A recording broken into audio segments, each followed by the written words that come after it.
Yo, what up, guys?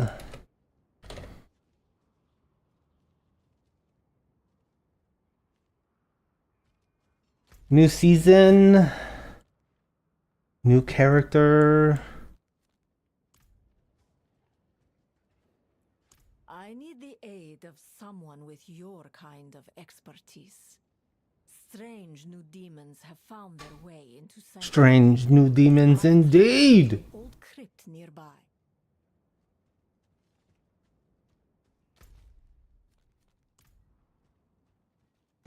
Wait, where am I supposed to go? Okay.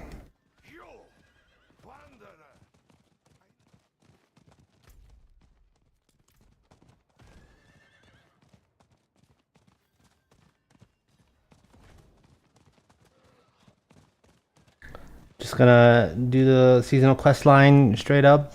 No problem.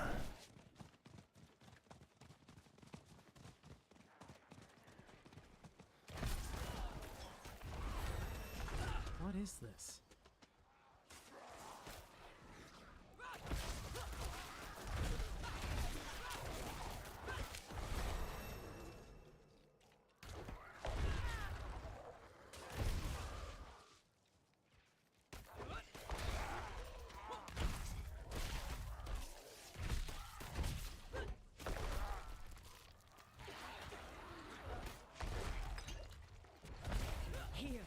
Here are the demons I told you about.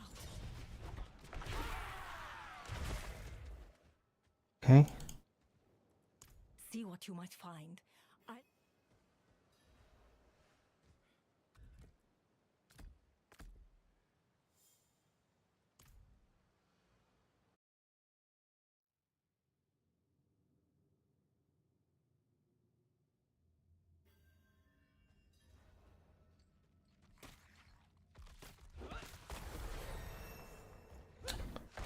Oh, level 4, baby.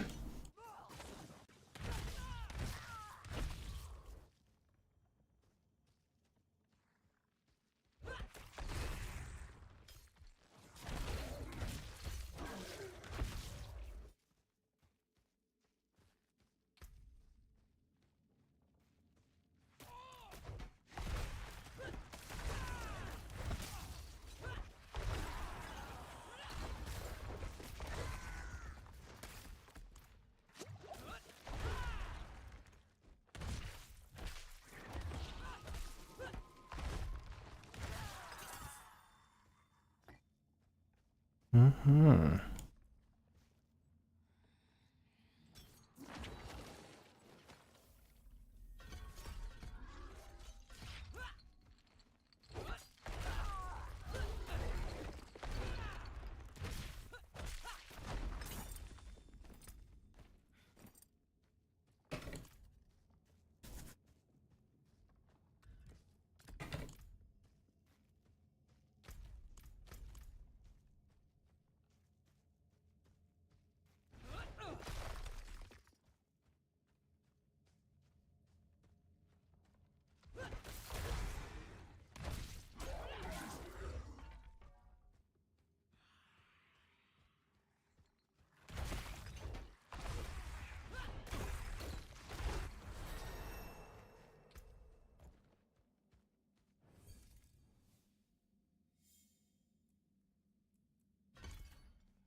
Tooth and nail helm.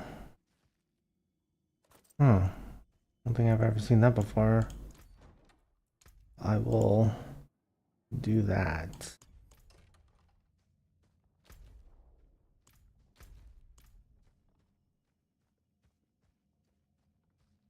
Alright, just a lovely stroll.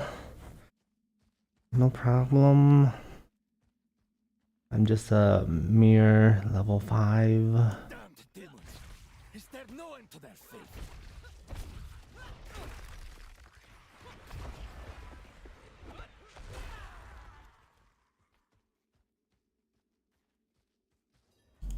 I'm Jarius, pledged to the Cathedral of Light. And I'm killing demons, of course. Of course. Of This course. is my crusade, to wipe them all from Sanctuary. These demons, though, these are how I will find the course. Care to join me? Ah. Of course.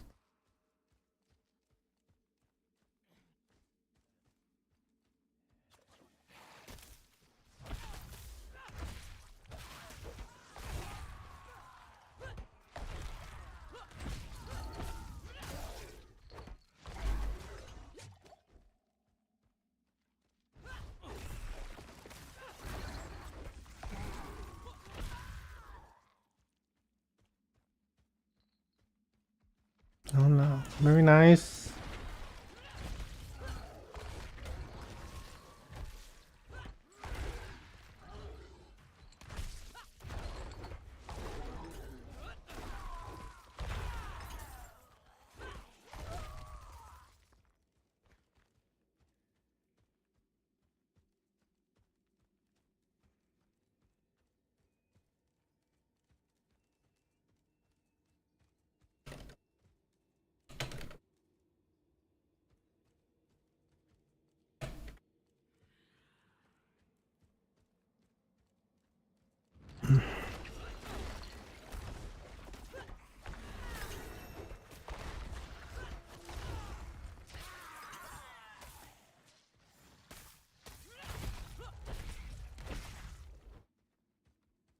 Okay.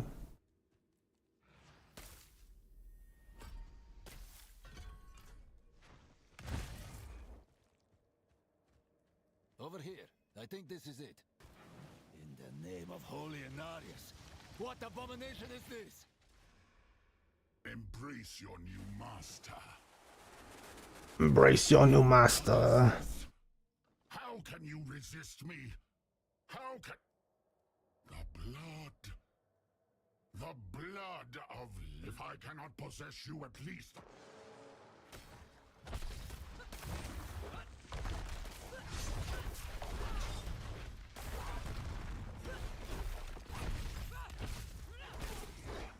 The blood.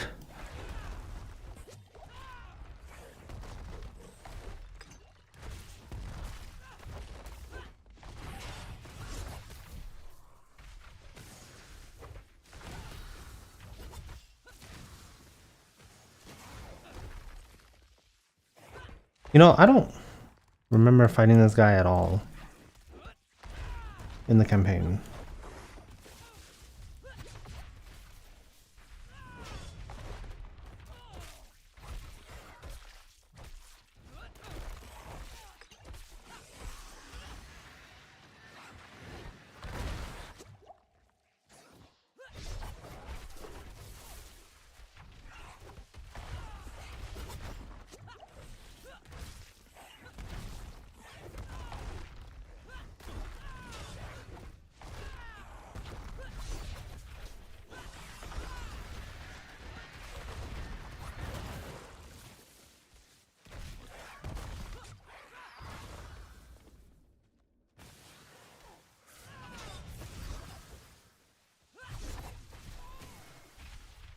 No. What? I'm stunned? I haven't felt that in a long time.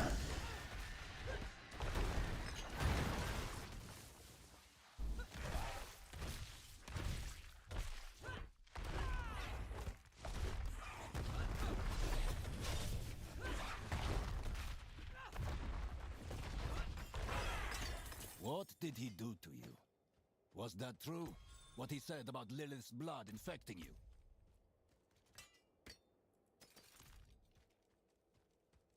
Finally, Belial reveals himself. The Lord of Lies is the source of this demon infestation, just as I feared. Your eyes, Wanderer. Mm-hmm. Your eyes. Interesting. That much is apparent, but I suspect I would speak to you more. I don't know this woman. Who is she? I am called Saina. I am a historian. A collector. Demons are meant to be slain. Not studied. Ignorance is the true danger. There is much more to discuss. I trust you know what you're doing. Wanderer, if you truly mean to snuff out these demons, I am at your service.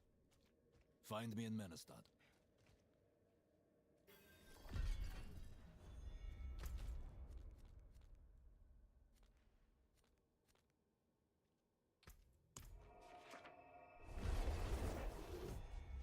Okay. Simple enough.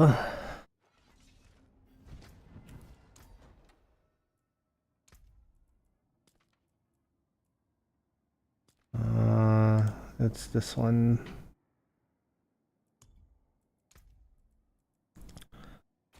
Brimstone, yes. And then no. This one, yes. Right, there we go, boys. Over here, Wanderer. We can speak freely inside my shop.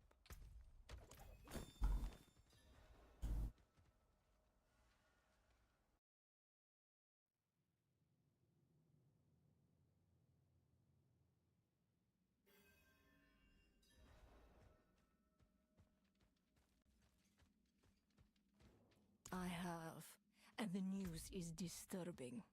I know Oh, move speed Belial boots. is abroad in That's Sanctuary. good. I must know more. Belial touched your spirit. Stand in this scrying circle so that I can examine you more closely. Belial's apparitions are extensions of his deceitful nature. It's not enough for him to murder innocents. He needs them to believe. The more the demons are seen, the more their power is believed, and the stronger Belial grows. When he has enough power, Belial can draw all of Sanctuary into his own dominion, where only he decides what's real. This is the realm of lies. Belial attempted to wear your mind and body as a cloak, as he has done to so many unfortunate mortals. But in your case, something turned him aside. He mentioned Lilith. Such a thing is your affair, but Belial's essence remains mingled with yours. You've a connection with him, and with the powers he and his minions wield. By absorbing more of that essence, you can gain more power. More Destroying power. as many of these apparitions as you can will slow Belial's influence. Perhaps even gain advantages that can be used to defeat him. I must engage in more research to find any weakness. Come outside. There's more you need to see. Oh, this RP.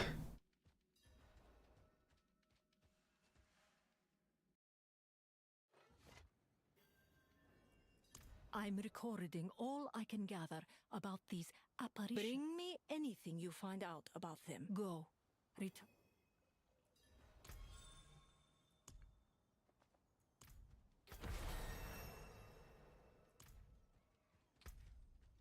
Okay.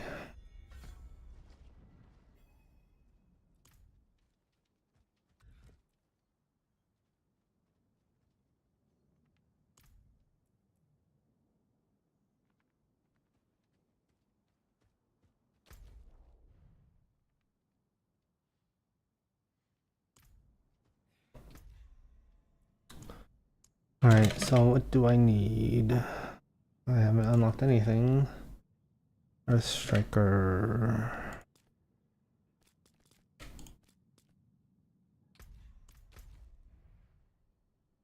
Over here.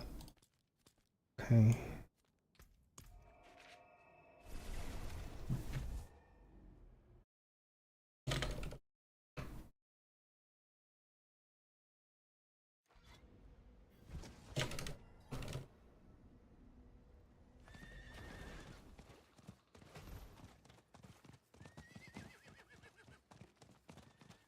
Mm-hmm.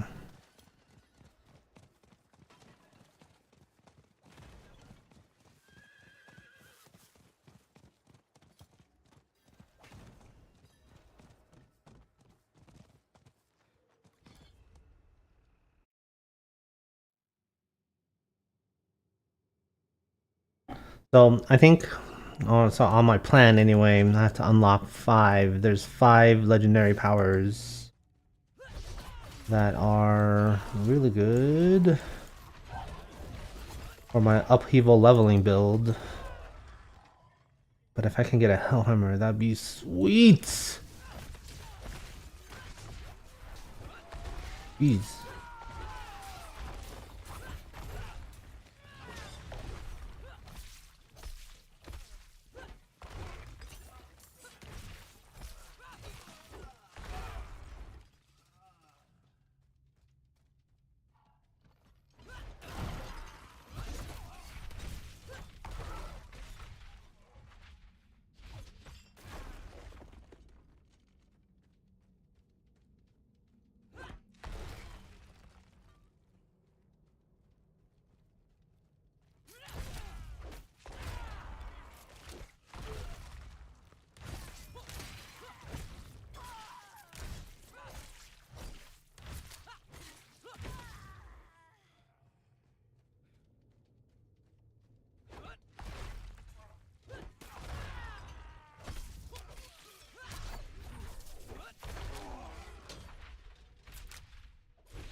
Oop.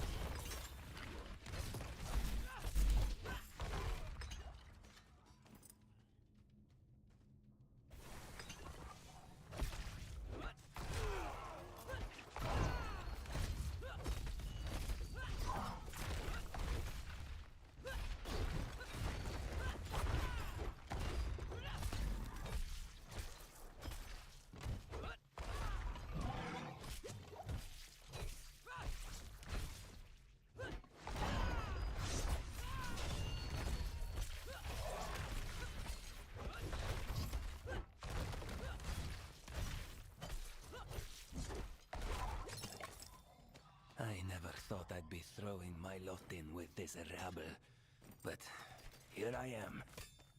Maybe I can organize these bandits into something that resembles an effective unit. At least effective enough to allow me an escape when the church eventually finds us.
Mm-hmm.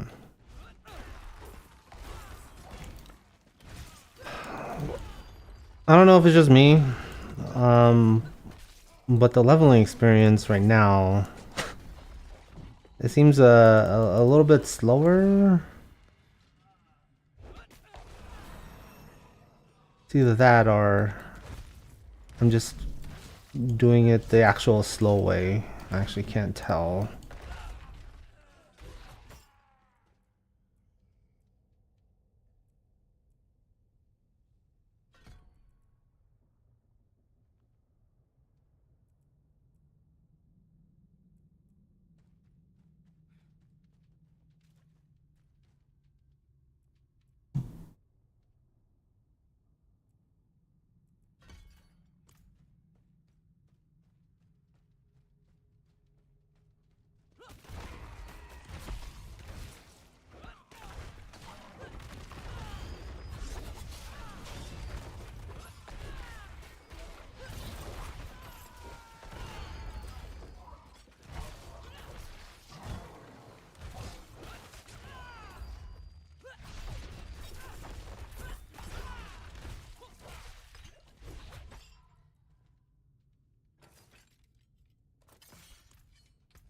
Oh, and that's two socket thing.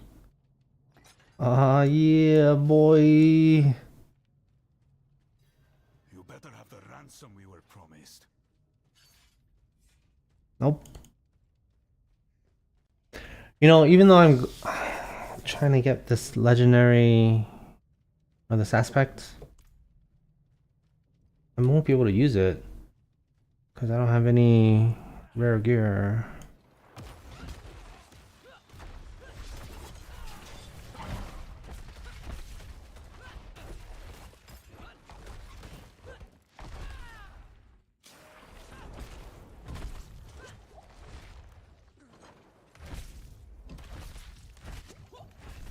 Seems like the physician is the way to go.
Jeez, you're just interrupting me.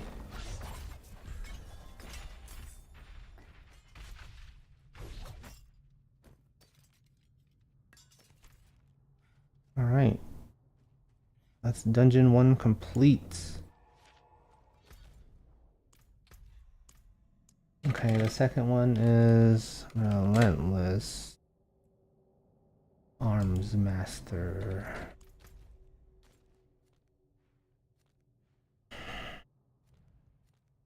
Oh.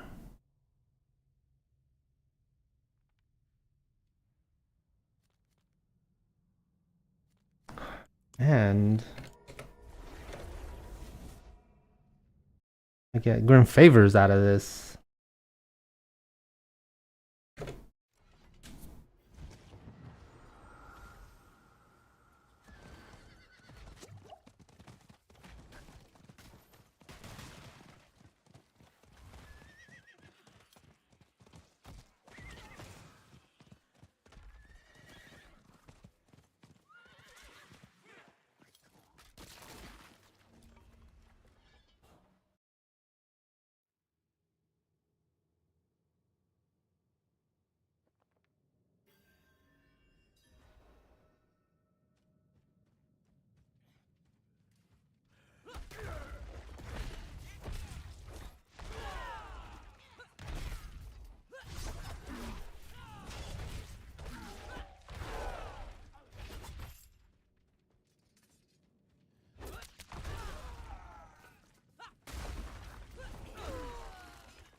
I'm like trying to read my item. Yo, D! Welcome to the stream. Hello. Yes, what's new this season? So, the new thing that they've mainly changed in this season here is 100% the boss ladder. So the boss ladder right now, or rather in the past, in season 7, was like you farm the material and then you do the Grigors, the Varshans, Lord Zir, and then you gather those materials, and then you do Duriel and Andariel, and then you get your mythic uniques. So in this boss ladder, they've introduced more bosses to that. So Duriel and Andariel are now like mid-tier. So they're not the best bosses to kill anymore. There's they're mid-tier. And then they introduced the Mephisto, the dog version that was in the Vessel of Hatred campaign, as another mid-tier boss fight. Right. So then you kill those guys, and so Andariel and Duriel now drop, or sorry, they don't drop a boss summoning materials. They also introduce another boss, Belial, but Belial has 2 different forms. So there's the baby version, which he drops Belial summoning material, where if you do any of the dungeon bosses, or rather any of the bosses themselves, then there's a chance that Belial will like spawn, baby Belial, right? And if you kill him, then he drops a summoning material for the biggest boss in the game, which is Belial Supreme.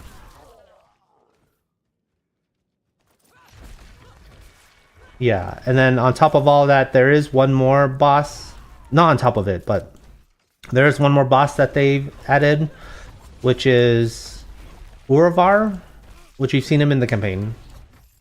And he is a low-level boss. So he's on the same tier as Grigor, as Varshan, Lord Zir, and Beast and Ice. So there's Uravar as well.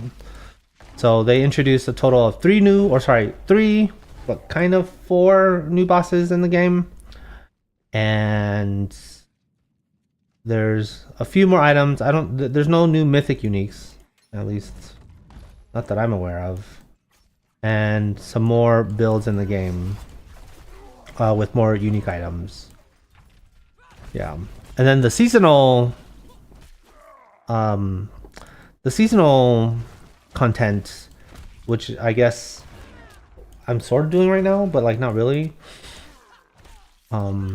is more boss powers. So like they have these apparition events, and if you do them, then you gain their power. Something is rusted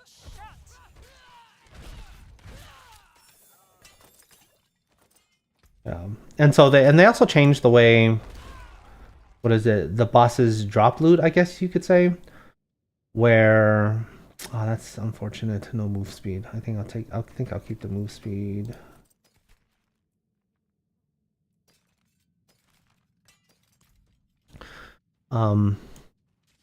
Yeah, so it's sort of like Mega Man, where if you beat Andariel, then you get like a little boss power that mimics the Andariel boss power. Or if you beat the Wandering Death, the world boss, you get his power. So that's what they're introducing for season 8. Much needed changes to the boss ladder because it was getting stale.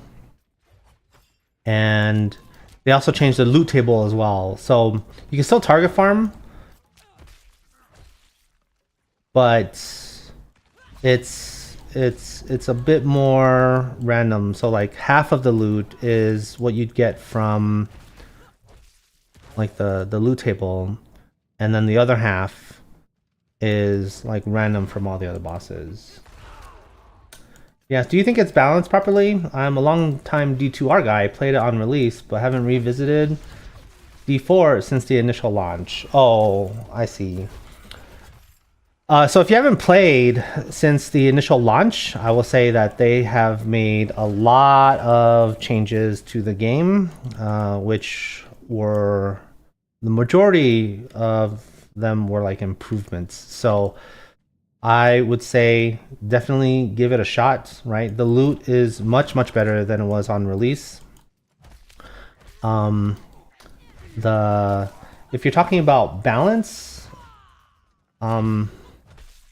I mean, I don't think that, like, I guess I don't really understand what you mean by balance, because I mean D2 is not really balanced, right? Everyone rolls a sorceress or a paladin at the beginning, so that, like, that's not really balanced. But as far as like loot goes and everything, it's much better for sure.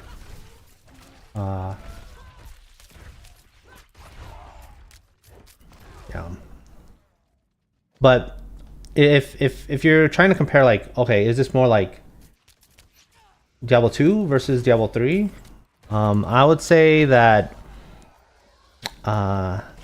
it's not like Diablo 3 in the sense that, oh, you just play for like a weekend and like you're done.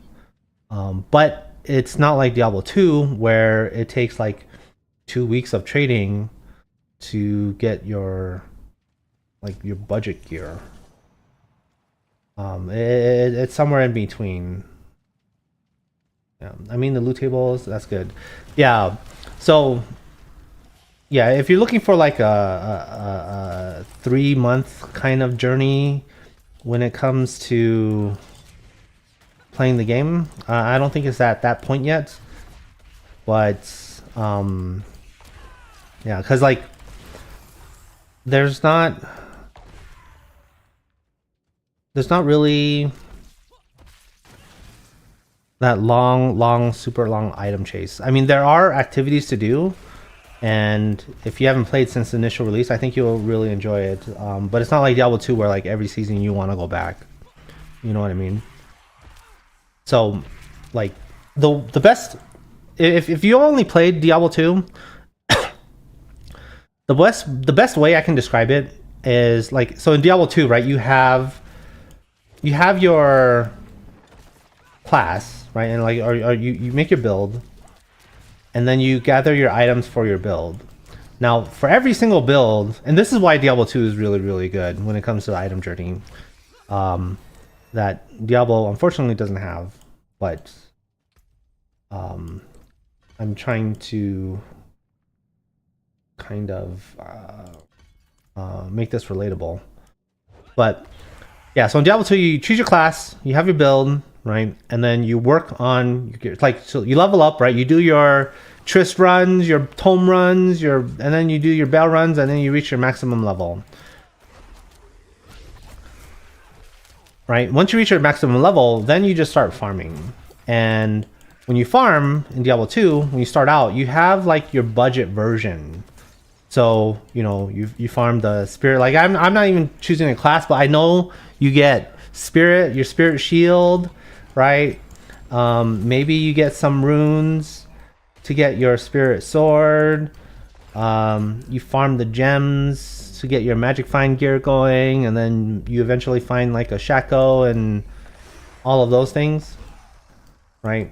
And then once you have that, then like you're really in the game, where now you're finding your elite level gear. So these are the runes for Enigma, your Infinity, right? You gear out your mercenary, and that takes a super long time. When it comes to Diablo 4, the journey I think is similar. So you level up, and you have your build, you level up, and then once you're maximum level, you hit the maximum torment tier, and then you start farming. But the farm is not like budget version and elite version. The time it takes to get like the best gear in the game is the same amount of time that it takes to get like your budget version of the gear. and then that's kind of it. There is a super long item chase, but you don't really fundamentally change your build like you kind of do, or not fundamentally, but like you don't really feel like the big jumps. Like, oh, you just get like when you get Enigma, you get like the teleport, and it unlocks like a whole bunch of other shit. It's not like that. So what one of the changes that they made to the loot, it's they have the idea of greater affixes in this game now. So you can have your legendary gear or your unique items, but then when you hit the end game, you start finding items that are the same but are boosted with greater affixes now. And yeah, it does make your character stronger, but it's not a huge jump like going from a 4 gem, or sorry, like a 4 gem or sorry, a 3 gem helmet that's just magic find to a Shaco, right? It's not like that. It's like, oh yeah, you're going from a 1-star item to a 4-star item, and like it's cool in its own right. Like something like that doesn't really exist in Diablo 2, but as far as the journey itself, it's about the same as getting your budget gear. And then like the path to getting your elite level gear, I guess you can think of it as the same amount of time that it takes to get like your Enigmas, but it's not, it doesn't feel the same. So the chase is technically there if you really want to do it, but unfortunately I don't think it's as engaging.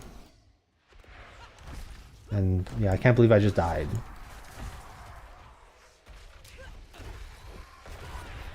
So, but bottom line, would I recommend you play Diablo 4 for a week?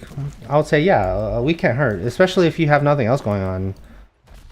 Diablo 4, it's good.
He says, that was my experience. The grind wasn't as rewarding over the long term.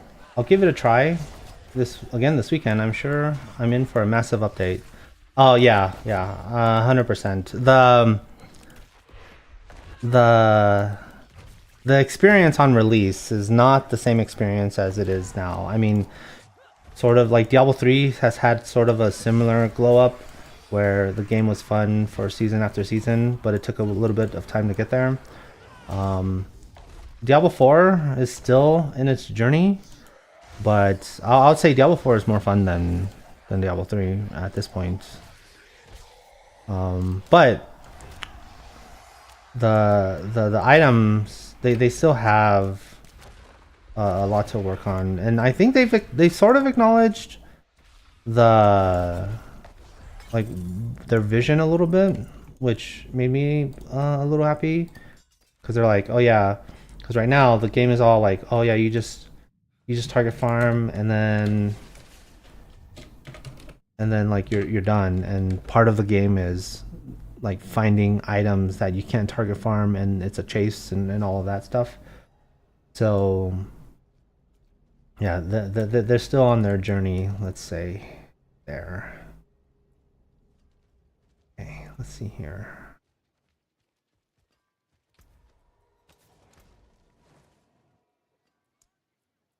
Relentless Arms Master. No! Need veiled crystals. Okay, that's fine. How shall I guide my hammer? Oh no, that was just 2 veiled crystals. And I don't have any obols either.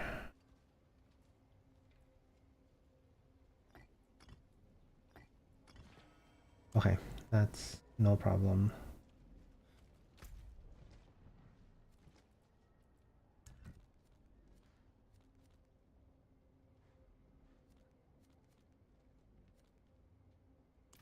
Can I upgrade my potion?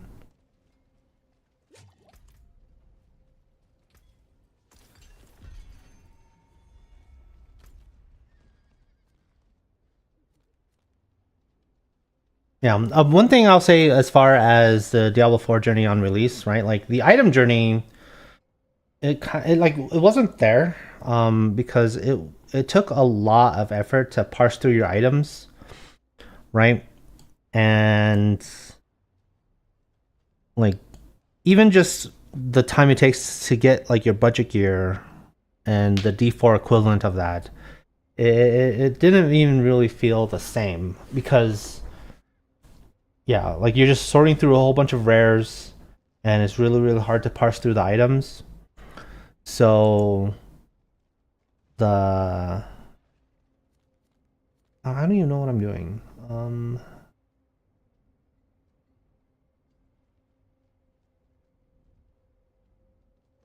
on 1 second. What do I want to do? Oh, hold on.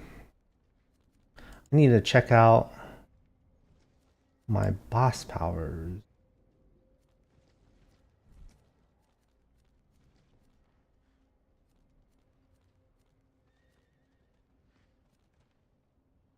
Hold on. Where am I supposed to go?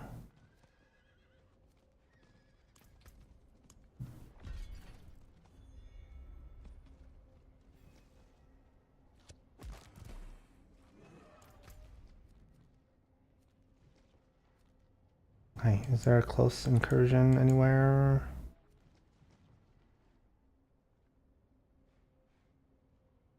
Okay, I guess I'll check out this one. Yeah, so yeah, the item journey is improved in Diablo 4. So it's a lot easier to go through your items and all of that. The target farming piece is I think it's a little bit too much on the target farming side, but it's still good.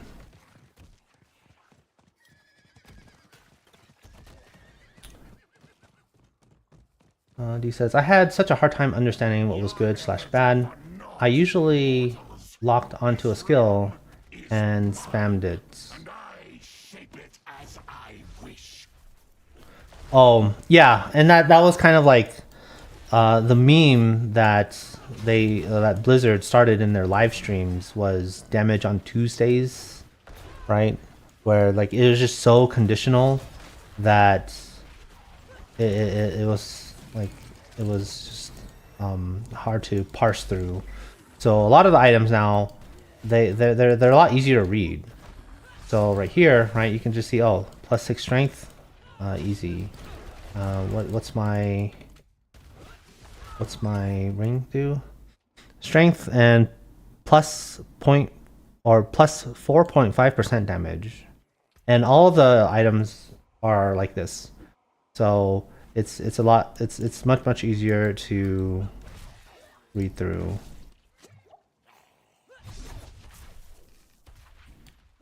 And then on top of that, right, with the items, you can customize them further at the blacksmith. So when you have a legendary item, it drops, and then there's 3 stats on it. So right here, there's only 2 stats plus the 2 implicit ones. right? Which is the resistance. So you have the 3 stats, and then once you do that, you can go to the blacksmith and add 2 more stats that don't necessarily drop and are much more complex. So this is the stuff where it's like, oh, chance on hit, you do X amount of cold damage, or Fools! This stops. right, or like chance on hit to deal double damage, like the weapon ones, or there's like some new ones that they added well as well, like, oh, when I whirlwind, the radius of my whirlwind is increased by like 50% or 20% or whatever. So it's still, they still keep some of the more interesting and complex stats, but it's kind of designated in its own area at the blacksmith. So like you kind of know what stats you want already when yeah, you kind of know what stats you want already when you go to the blacksmith, but they're more complex. So you don't necessarily have to read them because you know what they are. Versus on release, like you had to read every single one every single time, and it was a huge slog.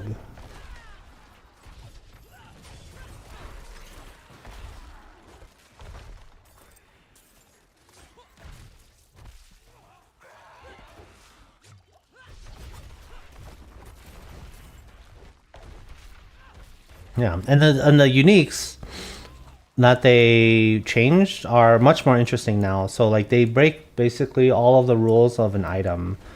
So like there's one unique that is all about like evading. So right here, you can see here, oh, it doesn't have it. Hold on, I don't know if I have an item that has that. Oh. Yeah, I don't have an item that shows it because I'm just starting on this season, but you'll, if you stick around, you'll see. But like the implicits, like some uniques have 2 implicits, right? That like you just can't get anywhere else. And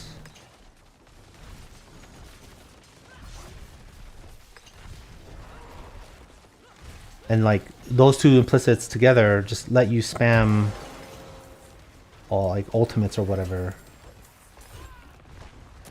All right, let's see here. Ooh, maybe.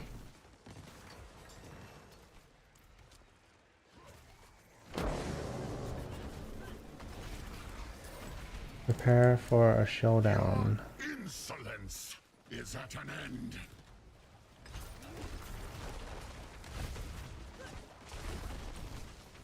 Okay, yeah, these guys have way more items. I'm just chilling and leeching.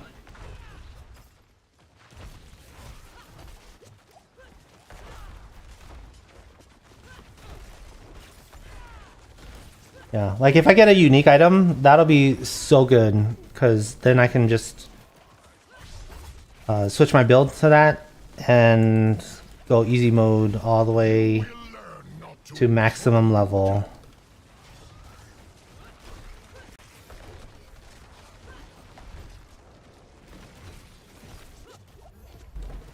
No! Poison.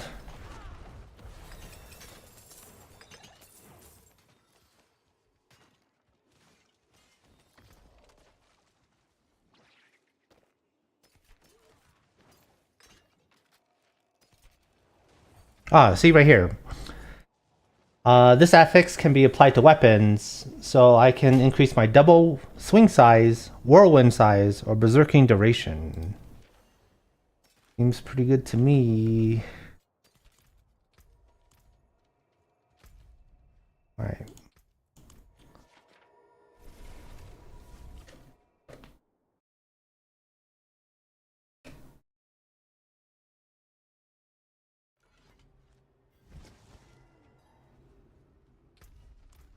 Hold on. Okay, yeah, I guess I'm just doing whispers then. It is done. I don't need rings. I need chest piece. Knew it. Different this one.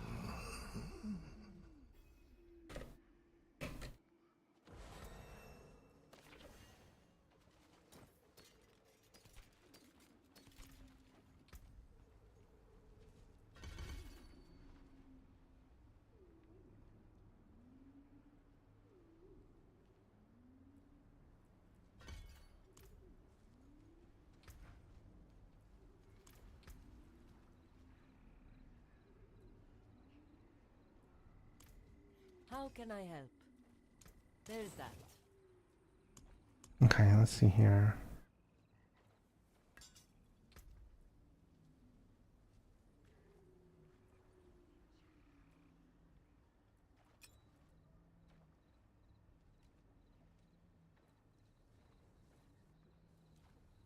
Yeah, I don't know if I want any of these. Ruin all that work. I do want my legendary thing though. So let's do that.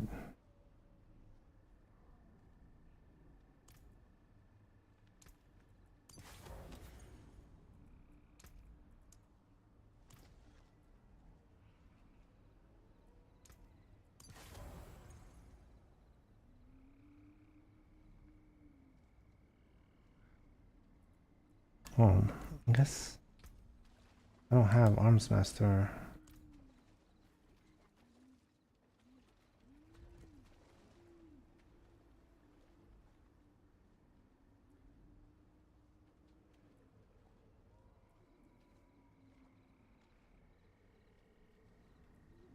Swinging weapon. And I'll let that auto. Okay. Seems good.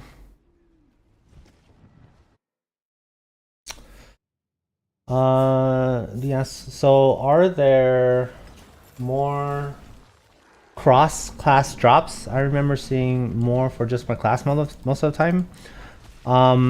So the smart loot is still a thing, but if you want to do cross-class drops, then what you have to do is you have to go through the Undercity event, or the Undercity activity. So Undercity, there, like, you can modify that run to basically drop items for other classes. But if you're running just by yourself, then that's not really a thing. Because I remember, like, there was a season where, like, it was bugged, and I think, like, druids were finding, like, barbarian items, and that caused a huge kind of complaint from the community saying, like, why am I finding items not for my class? And so they fixed it. So I don't think you're ever going to see that, but there is an option, but you do kind of have to you have to kind of go out of your own way to get there. And it's a very, very limited activity. Okay. Yeah, I'll do that dungeon. Oh, kind of far. Oh, but that's okay.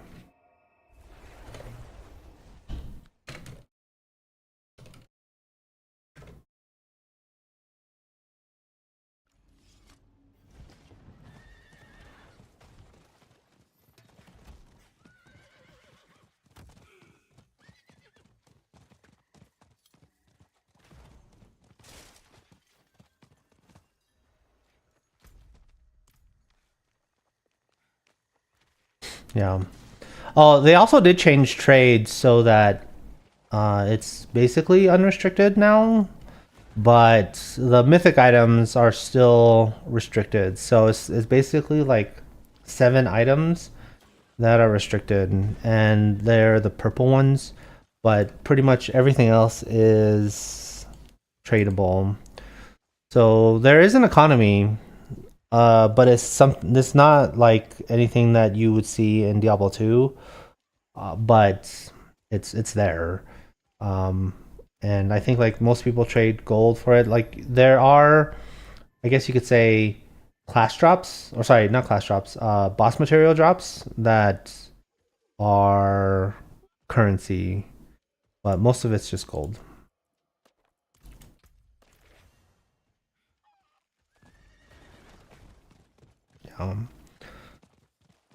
So yeah, the economy is there, but like people they're like, oh, I'll trade you like 10 billion gold for that. There are runes that people trade for as well. I do see that in trade. But like rune words, they technically call them rune words, but it's nothing like rune words from Diablo 2. I would not be surprised if Blizzard decides to rework rune words down the line, because they definitely did not hit the mark on that.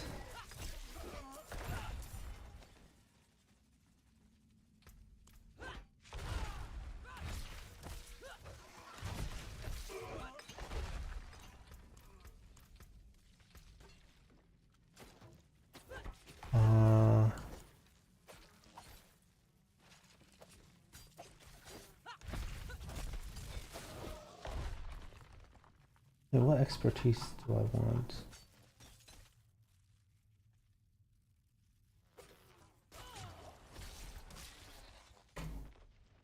One-handed mace? No, what is a barb say? Okay, two-handed axe. Oh, I need to actually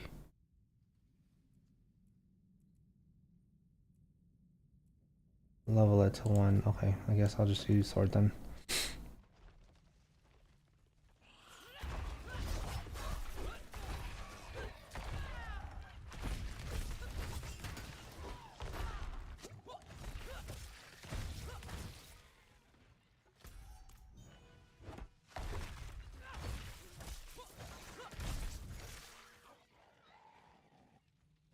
Yeah, so it kind of depends on what kind of Diablo 2 player you are. If you like hanging out in Discord all day, like trading items back and forth and all of that stuff, then yeah, there's a little bit of that, but nowhere near to the level of Diablo 2. So if that's the only reason why you enjoy Diablo 2, then Diablo 4 is definitely not for you. But if you like farming and doing the runs and upgrading your character and feeling that progression, then there is something in Diablo 4 for you. Yeah, because like I remember reading something from the Last Epoch's developers where they sent out a survey to the community about like, okay, because they're having trouble balancing the idea of a rich item loot experience with trade and having an economy, because they essentially conflict. Because if you farm like 300 hours and for like one item that drops, and when it drops it feels really really good, that's awesome. But if you can just spend 2 hours trading for it, like why would anyone do the 300 hours? So trade essentially undermines the rich loot experience. So the developers, they sent out a survey asking like, okay, what do you actually, why do you enjoy ARPGs? And the results were actually really surprising. I didn't expect this, but it was 100% split right down the middle.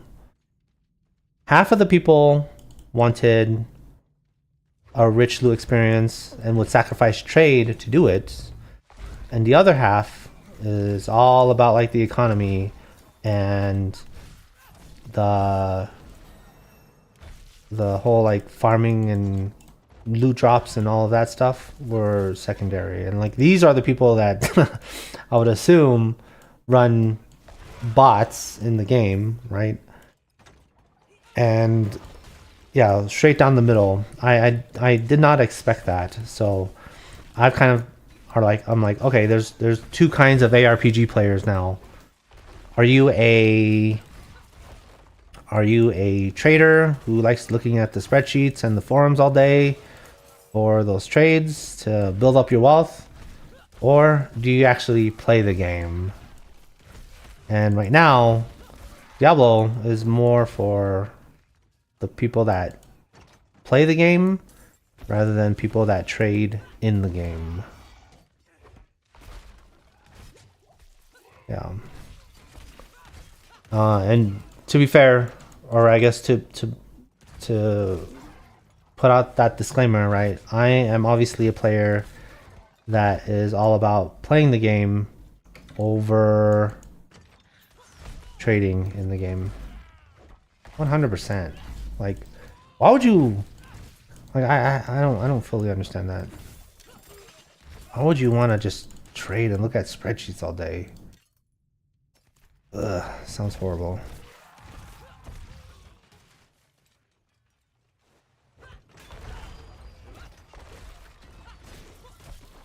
Yeah, because like I mean, I've had that experience before, where you spend all this time trying to find this perfect item that is like super rare, and then when you get it, you don't even do a run with it, or you do like a half-ass run, and you're like, oh yeah, I'm super strong, and then that's it. Like you don't use the item. It's all about the collection, which, like, yeah, that's what. Who wants to do that?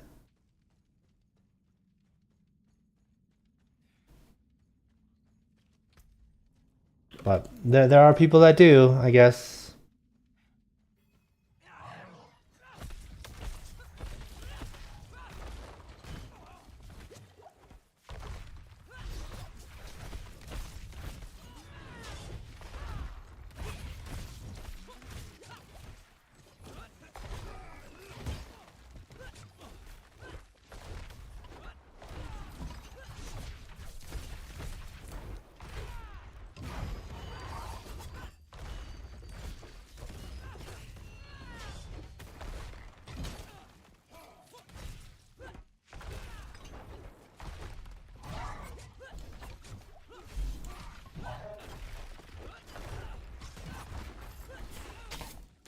Bro.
Oh my god.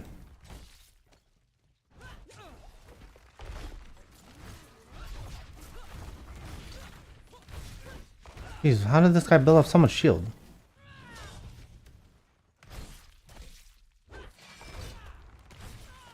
Oh.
When using a mobility skill, runs close enemies over 4 seconds.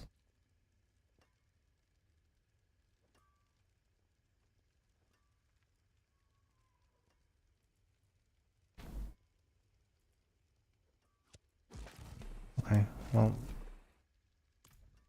How can I help? I don't fully know. Write that down. What?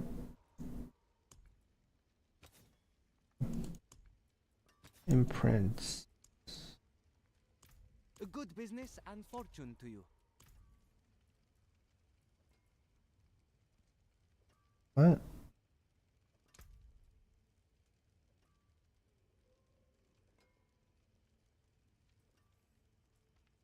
Oh.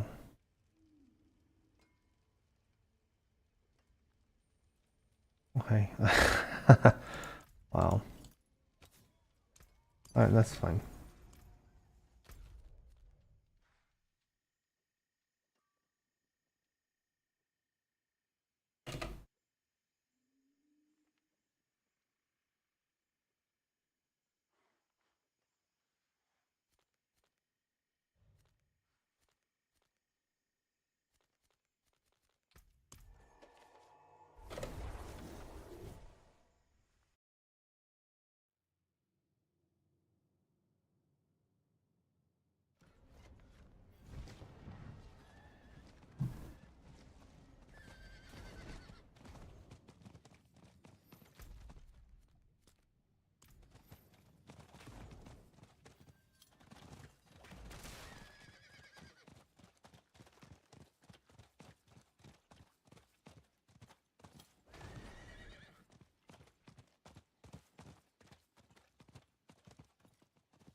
Oh no, the cooldown. Alright, let's get this. Your efforts are for naught, mortals. This realm is mine, and I shape it as I wish.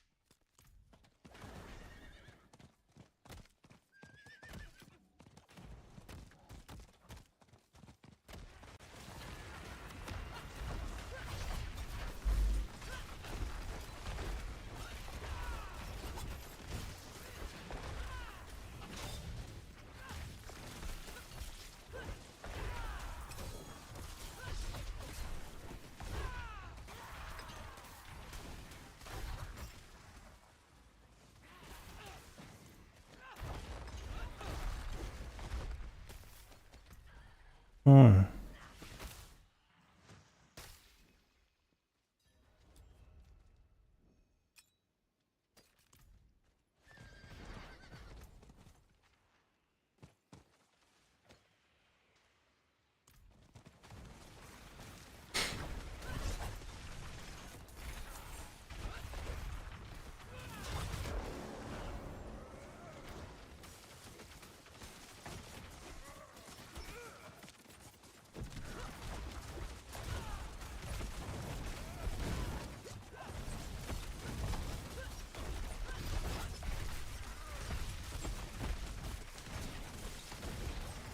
Roll.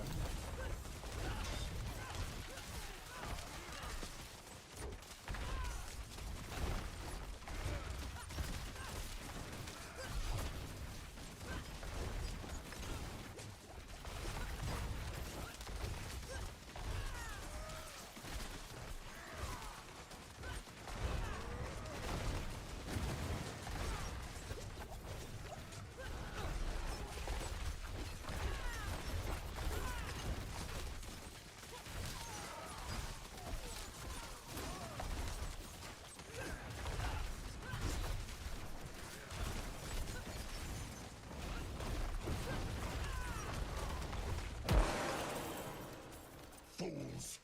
This stops nothing.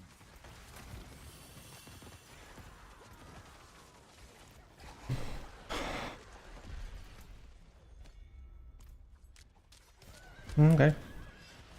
Yes, I'll stop the apparitions.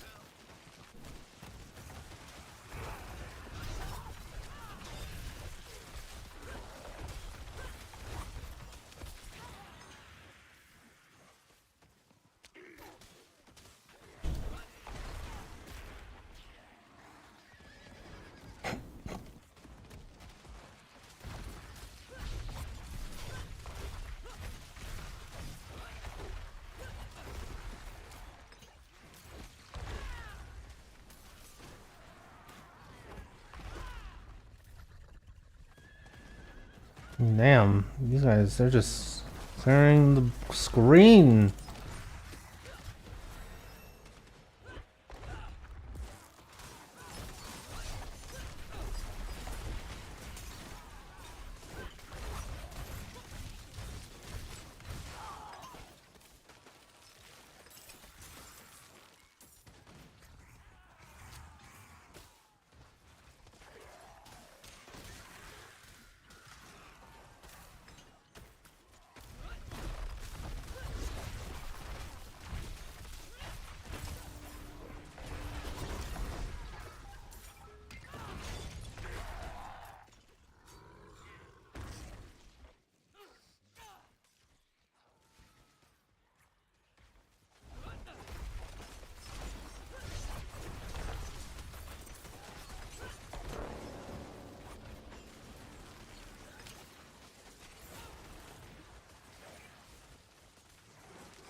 Oh, I already killed this guy.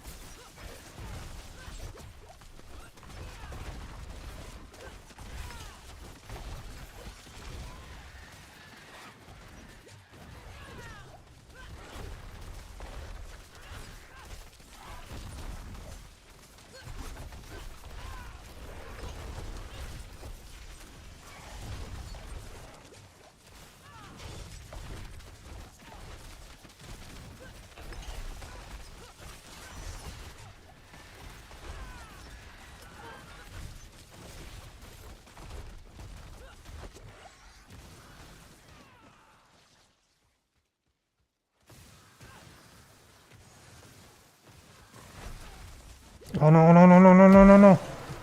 Haha, yes. Survival.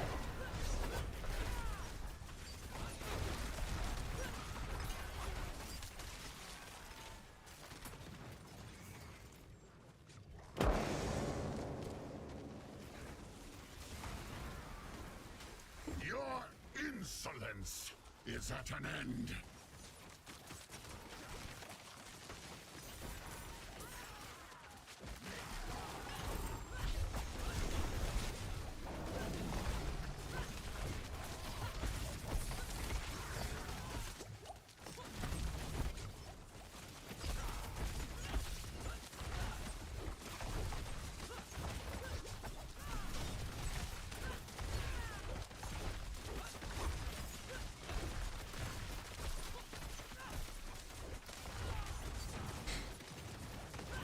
Miserable wretches!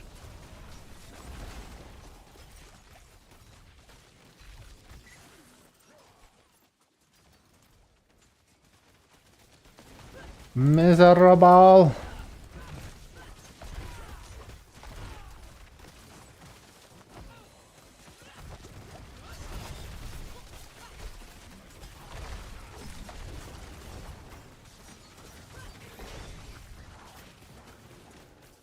I cannot be undone!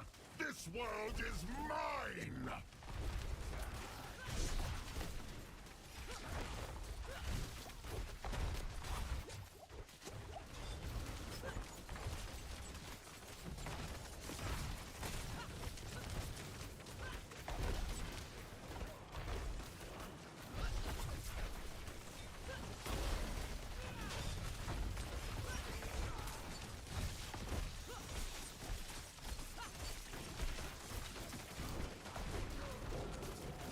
Miserable wretches!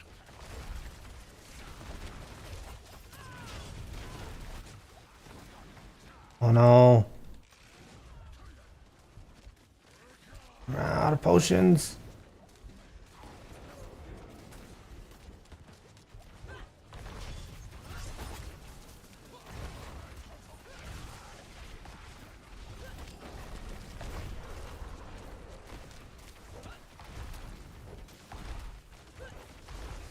Miserable wretches!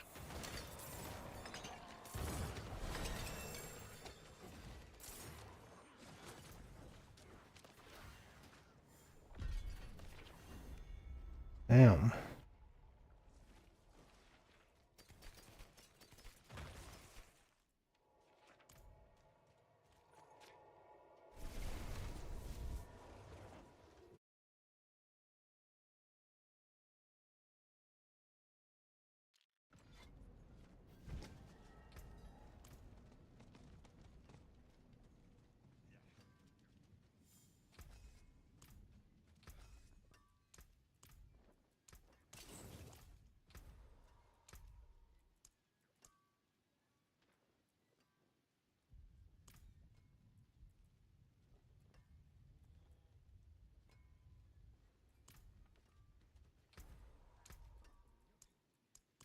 Earth Strikers.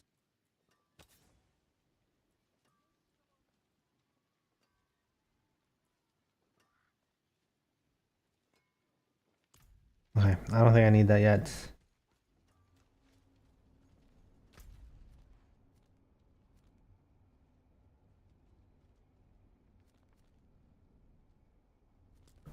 Okay. Oh, no! I didn't mean to do that.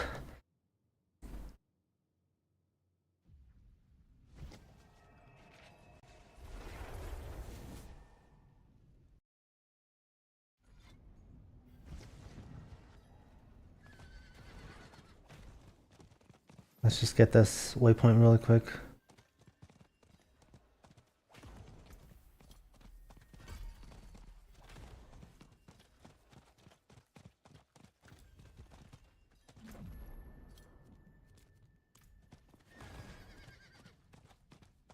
Yeah, going there and not getting the waypoint would have been a waste of time.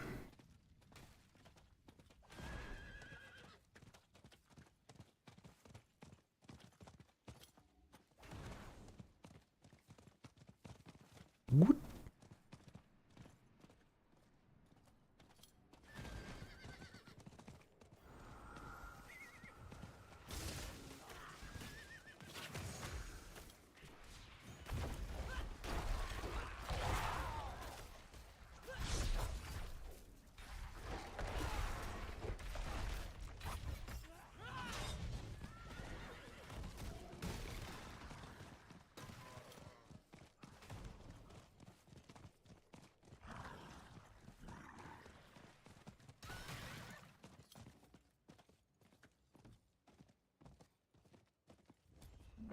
Okay.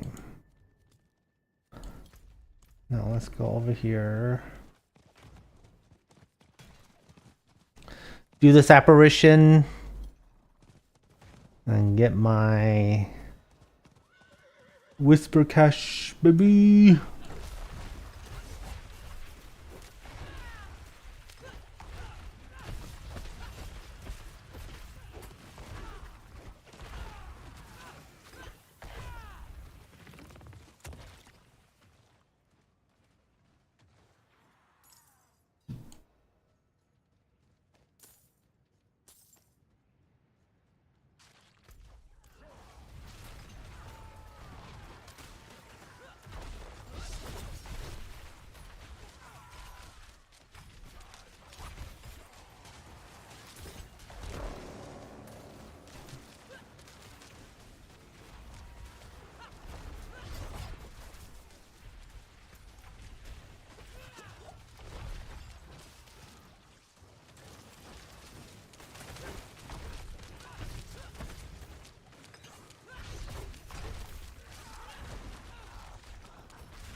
Oh no.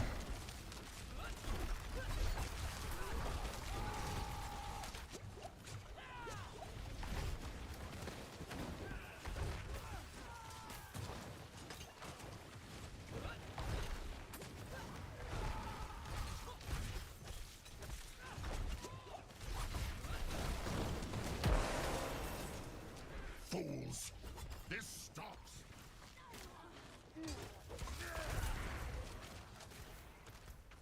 This stops nothing.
Apparitions.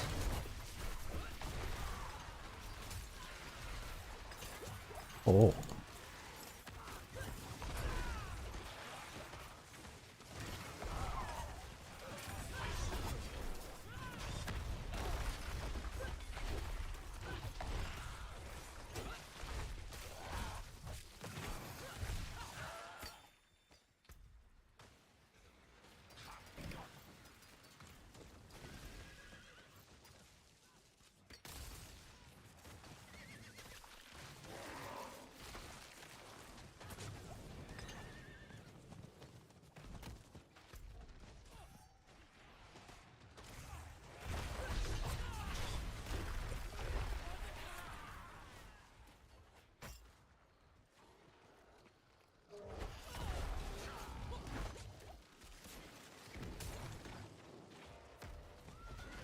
I want in on this.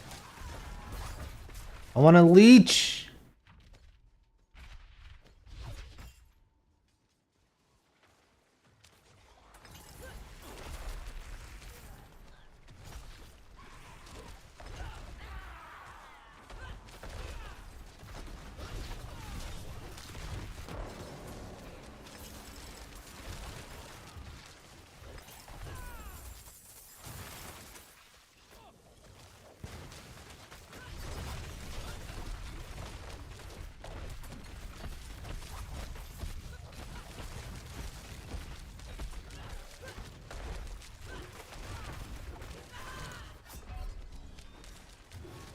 Damn it. Oh, he's just right here.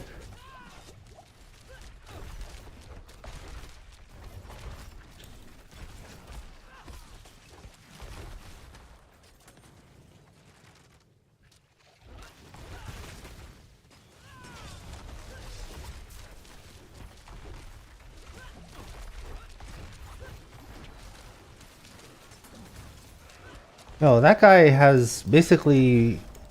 He's a Hammerdin, except it's not hammers.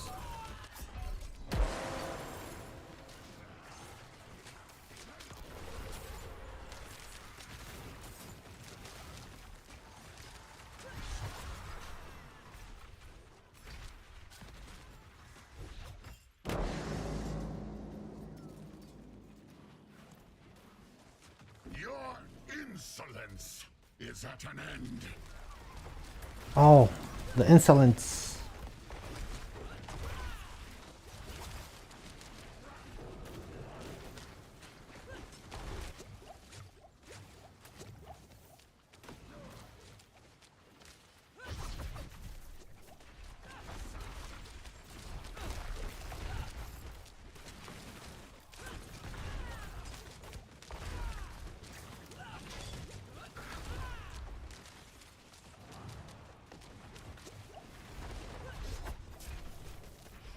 Miserable wretches! Miserable.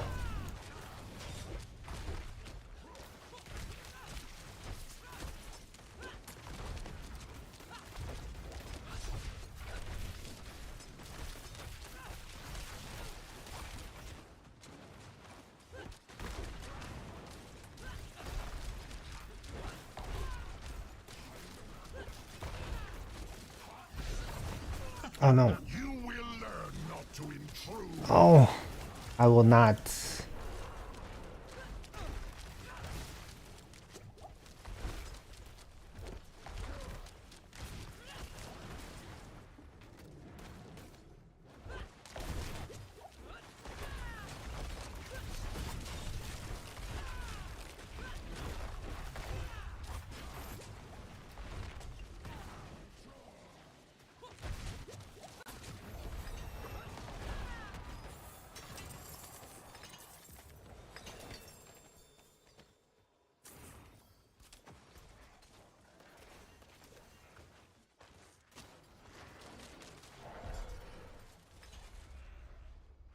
Oh.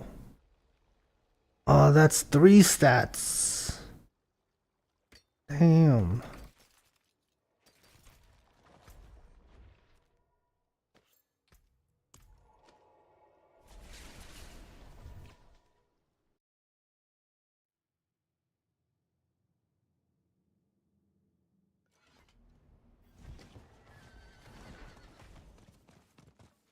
It is done.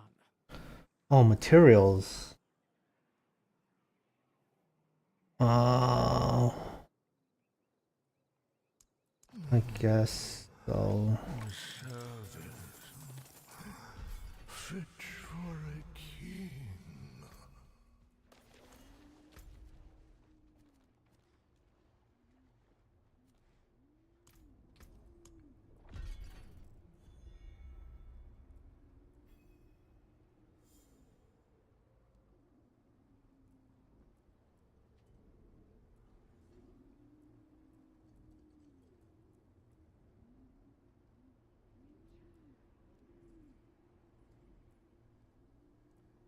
Hmm.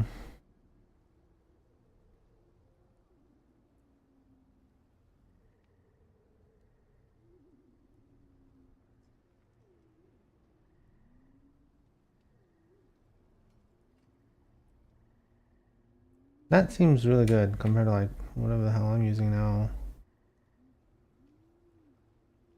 Yeah, because I don't evade that much.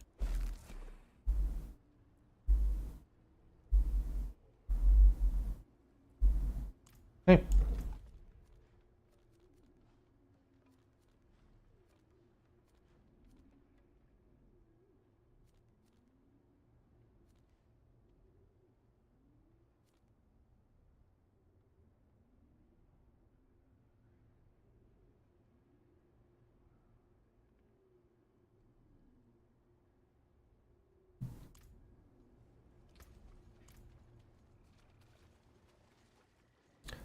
I just got some materials.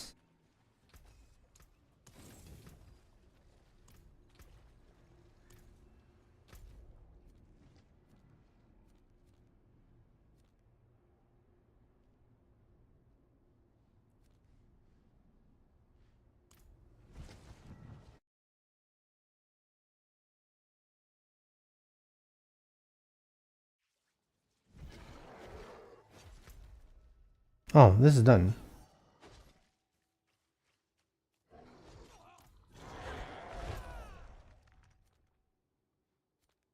Okay, I guess I'm going up here then.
Oh, you know what? Actually, I need to upgrade my mercenaries. What am I doing?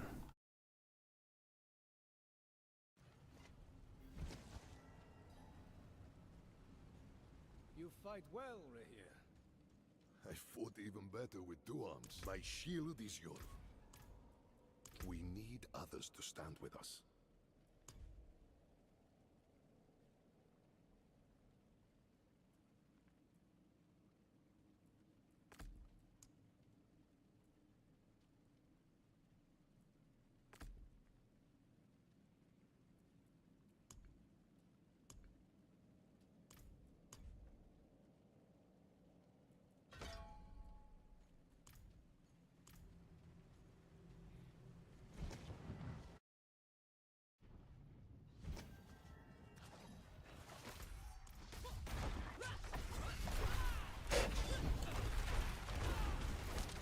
Quite the challenge, eh?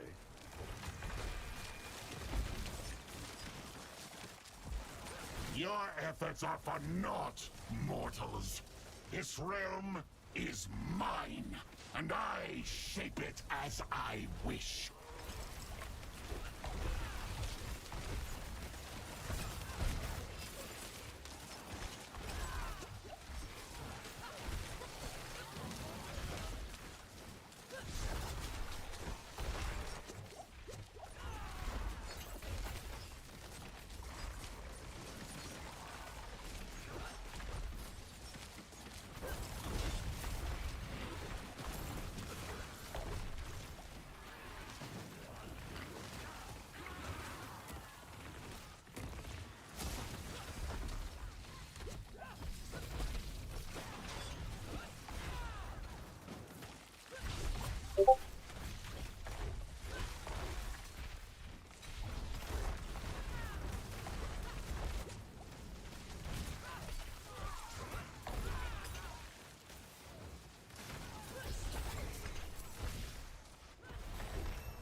I have walking optional now, so I can use my legendary power.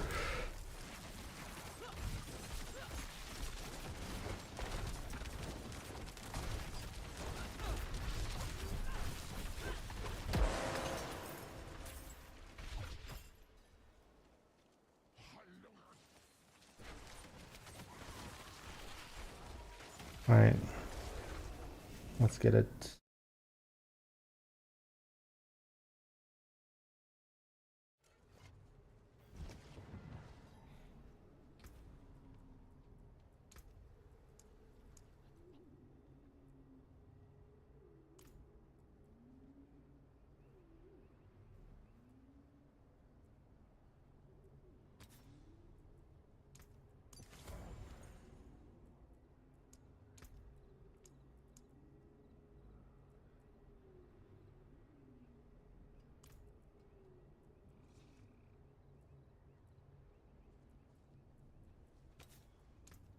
Splendid result. Yo, Paladino, how you doing, good sir? Going for the new Guts skin on the Barb? I do not know. I'm playing Barb because in the past season I was playing Necro, and even though Necro is S tier this season, I don't know if I'm like Necro 2 seasons in a row. I like the class, but I don't like it that much. Okay, the only time I'll do 2 classes in a row for a season is probably Sorceress. But Sorceress is good, and Necro I don't like the class too much. So I'm like, okay, I haven't played Barbarian in a long time, so I'll play Barbarian. Even though, like I haven't played Druid in like 4 seasons, I just don't like Druid that much. To be honest, the whole like shifting into animals and all of that, I don't know. It's just not, doesn't seem that cool to me, you know what I mean?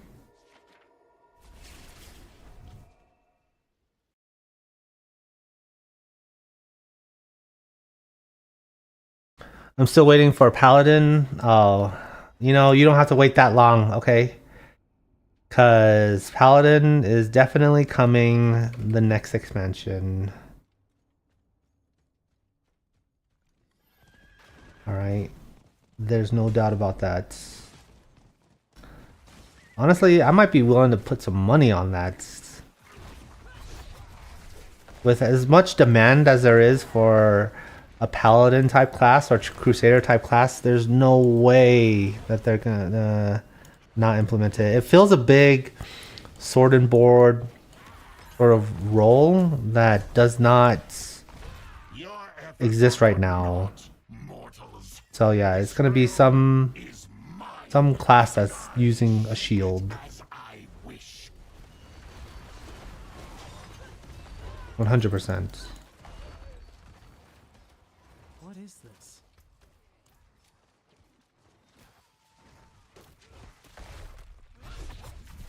I want a Barb with auras. Oh, are shouts not close enough for you?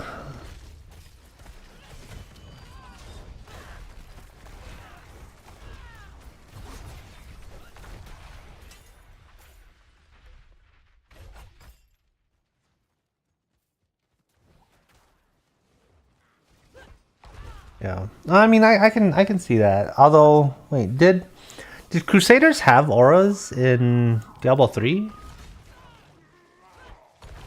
I don't remember seeing that.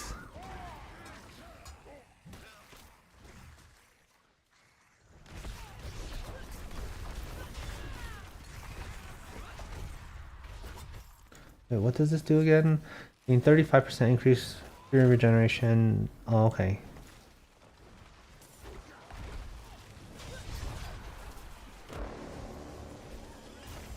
I already killed this guy.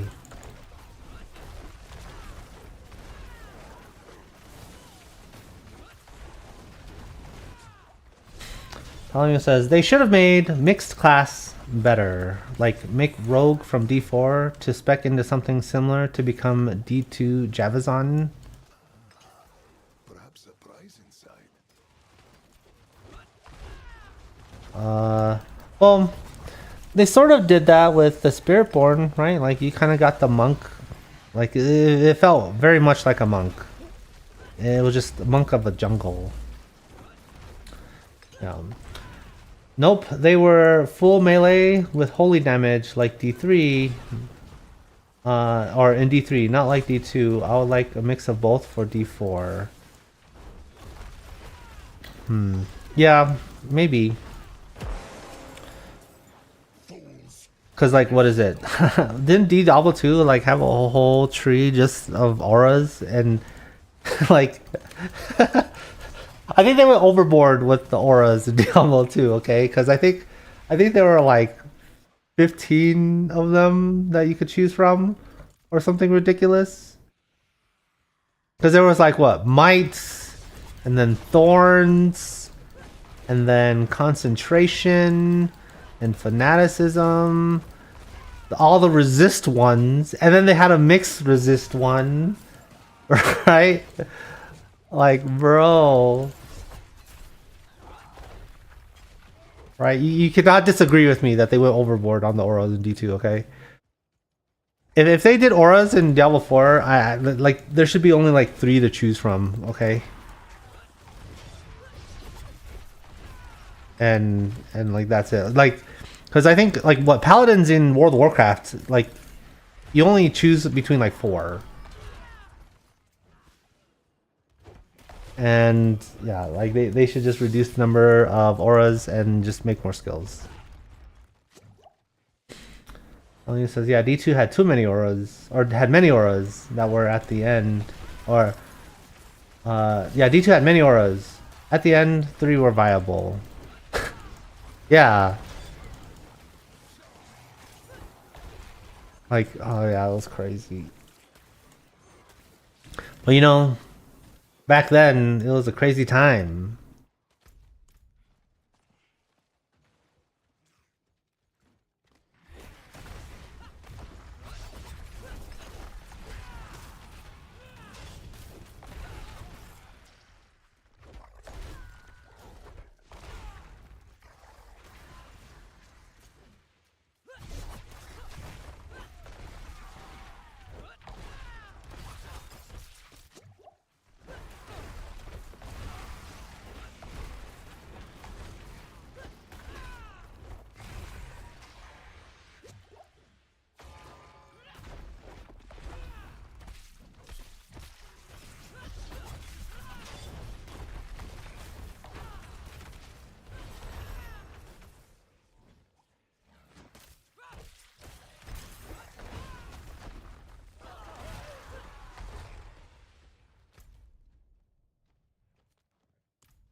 Oh, there's the apparition.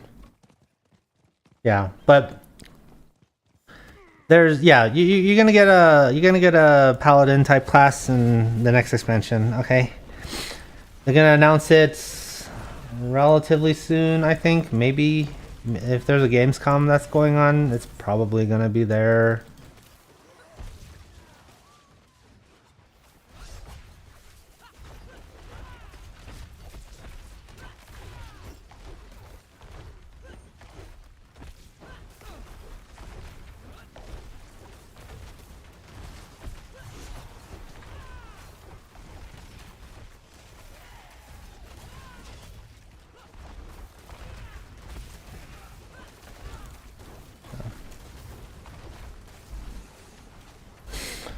Elena says, but something like Dream Paladin, Tesla Paladin, or something, some melee playstyle with one-hander and shield and passive auras like fire, lightning, holy, etc. would be great.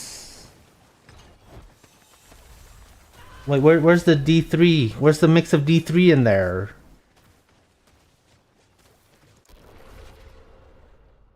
That's 100% Diablo 2.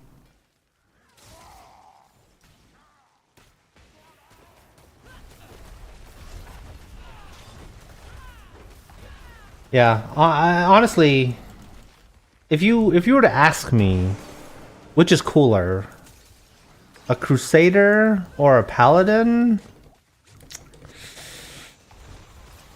I would probably have to say that a Crusader is cooler, okay?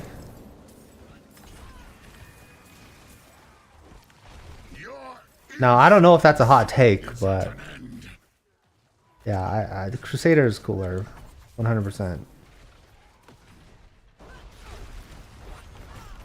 Only says horse, you got the D3. No, like yeah. No, I think the Crusader from Diablo 3 is cooler than the Paladin from Diablo 2. Okay. And let me explain why. So, in Diablo 2, right, yeah, you had like a billion auras and stuff. But like the coolest thing about it was like what? The hammers, which isn't even that cool in the first place. It's just really cool because it just dealt magic damage and nothing was immune to magic, right? You had like the zeal where you would use the melee weapon to do a whole bunch of attacks out at the same time, but that's about it. And like yeah, and a million auras. Unfortunately, I don't think that's very cool,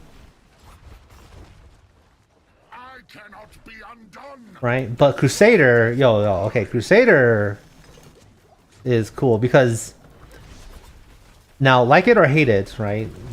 Blizzard did force you to use a shield on that character because the shield is like, we're a shield class.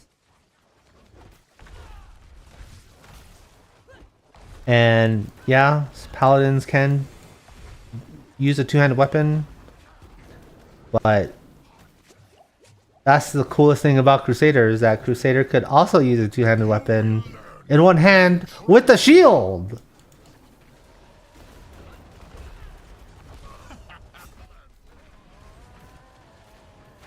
Like that's cool, right? And then like the horse, bringing in the horse mount as an ability, that's cool.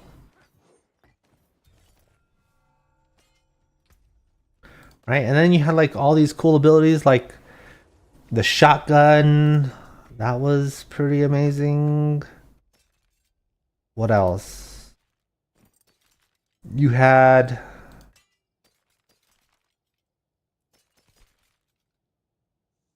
I'm trying to think. I didn't play Paladin that much. But there are some cool things. Alright, I do need to get this waypoint though.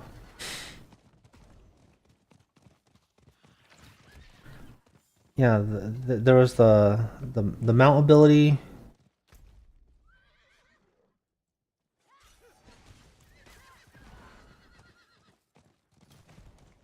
Impressive, unfortunately.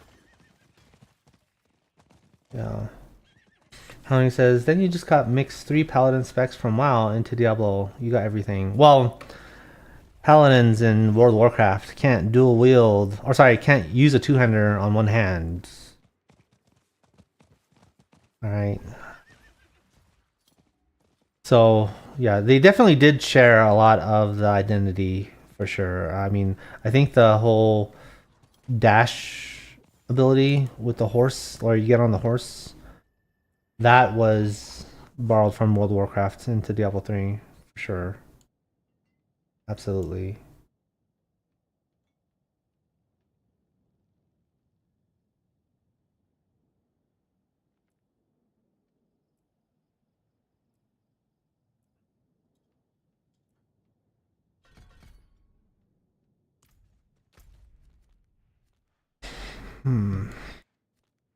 Okay, so doing these apparitions are actually...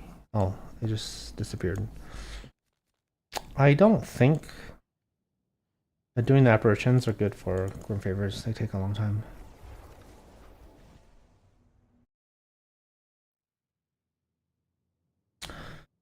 Paladino says, from D3 to WoW, because Steed were added in Legion. Oh.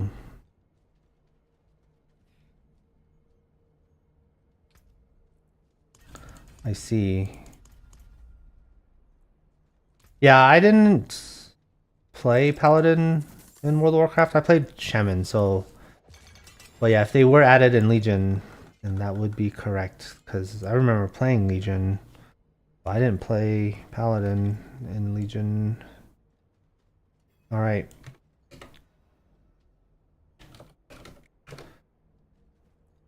There's a ritual that can be performed. Its last known location was when the cathedral learned of the cultists. But if you can find the outpost. Yeah. I will say, yeah, copying WoW, not a bad idea, because what is it? Yeah, you just choose 4 auras and then you're good. Oh, but yes, they have some potential to make a cool class.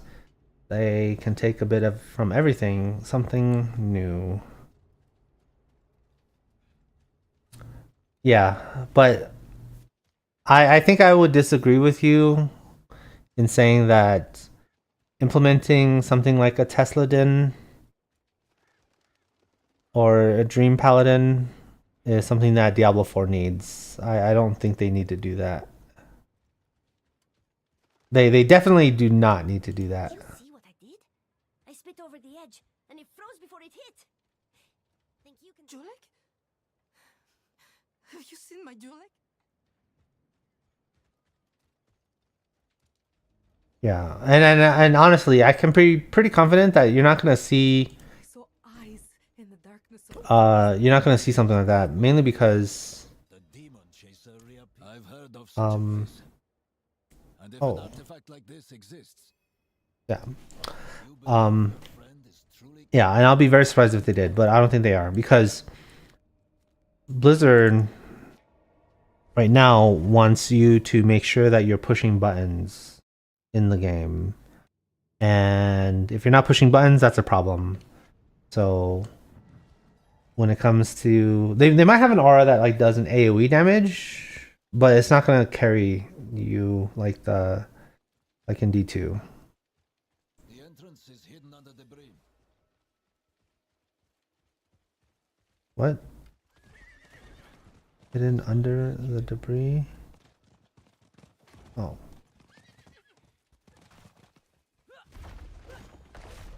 Has to be here somewhere.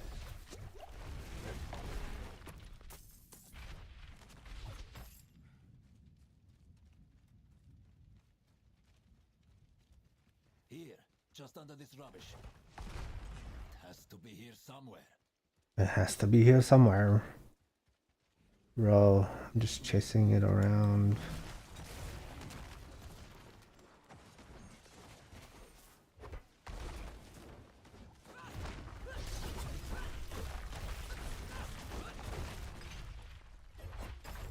There it is. What? Probably.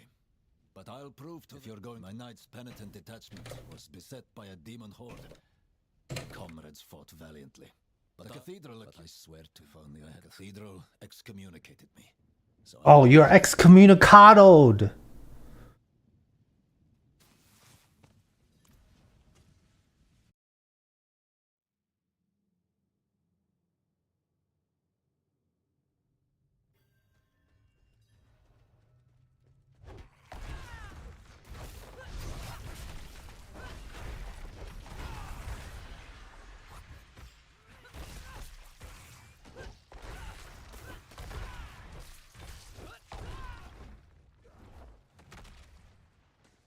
taste my sword, monster!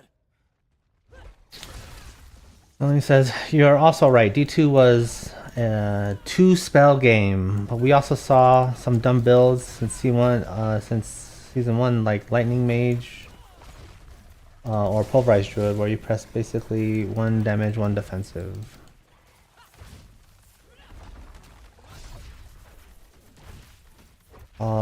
But I haven't played since season 3.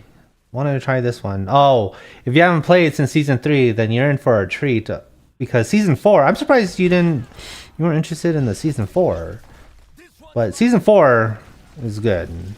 That's where they revamped the loot.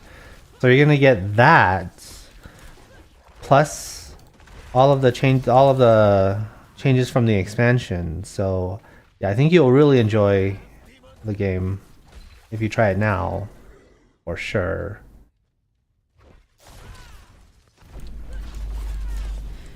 And honestly, if you haven't chosen your class yet, you should choose Necromancer. Because, as funny as this is to say, Necromancer is going to be the closest that you're going to get to playing a Paladin. Because only Necros can use a shield. Even though the top tier build is not going to use a shield. Necros are the only class that can do it at this point in time. More of you to slay.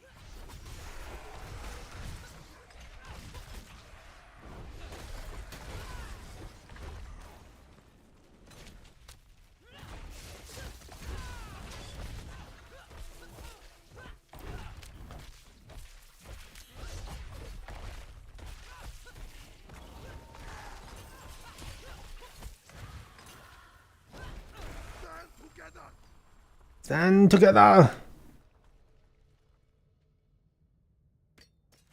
What is that blasphemous thing? A flayed face?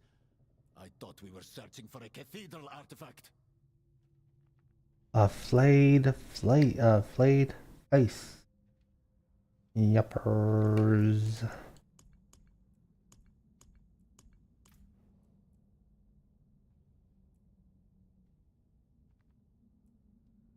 I know blasphemy when I see it. How do you know that? I know blasphemy when I see it. How do you know?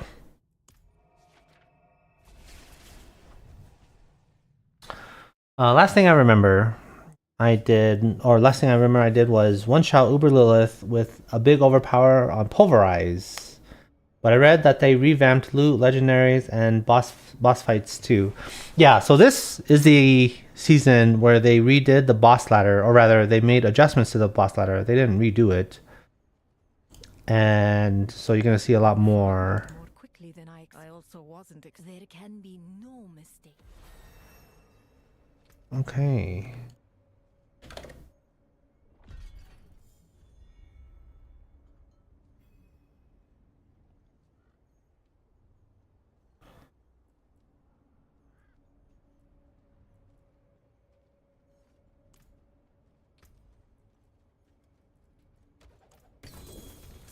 Oh, 2 legendaries, baby!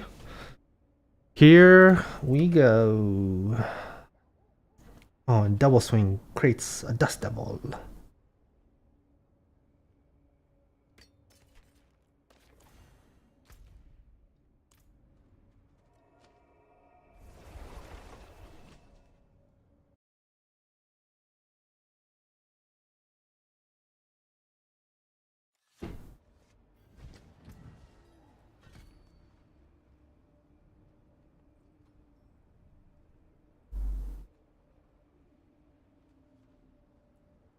Actually, what am I doing? I should have gotten Swiftness. Bro. I need to move.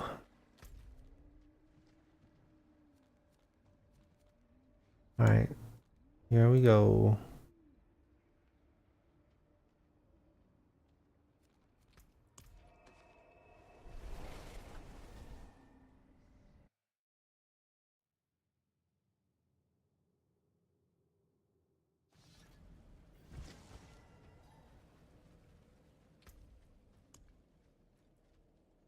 Blackmailers, sabotage.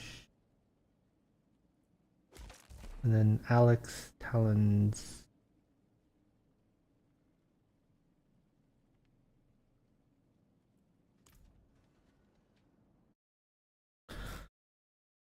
Paladin says, as Barbarian, which build would you recommend? More enjoyable / funny to level up? So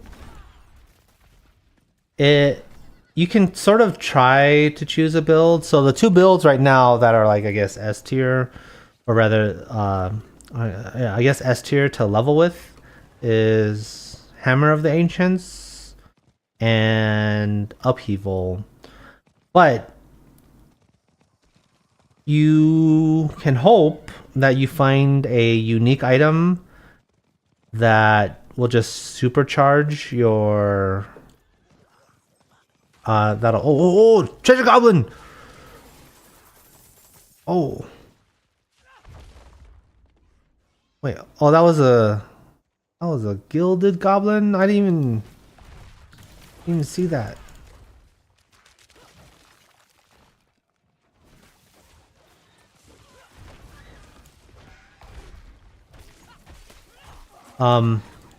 Yeah, so you can hope for a unique item that will supercharge your build, but the best builds right now are Hammer of the Ancients and Upheaval. Yeah. Yo, Kuba! Welcome to the stream. Hi, missed your D2 videos. Oh, well, you know, I was thinking, oh, maybe I can squeeze out a quick D2 video while I was waiting for season 8.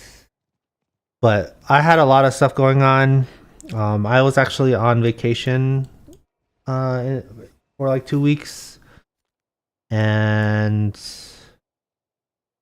I was dealing with like a couple of other things as well. Like I got rid of my car because I was not really doing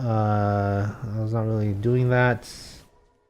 And then because like I had a like ever since COVID, right? Like I've started working from home and I don't really drive, and I was like keeping it basically on maybe you can say life support.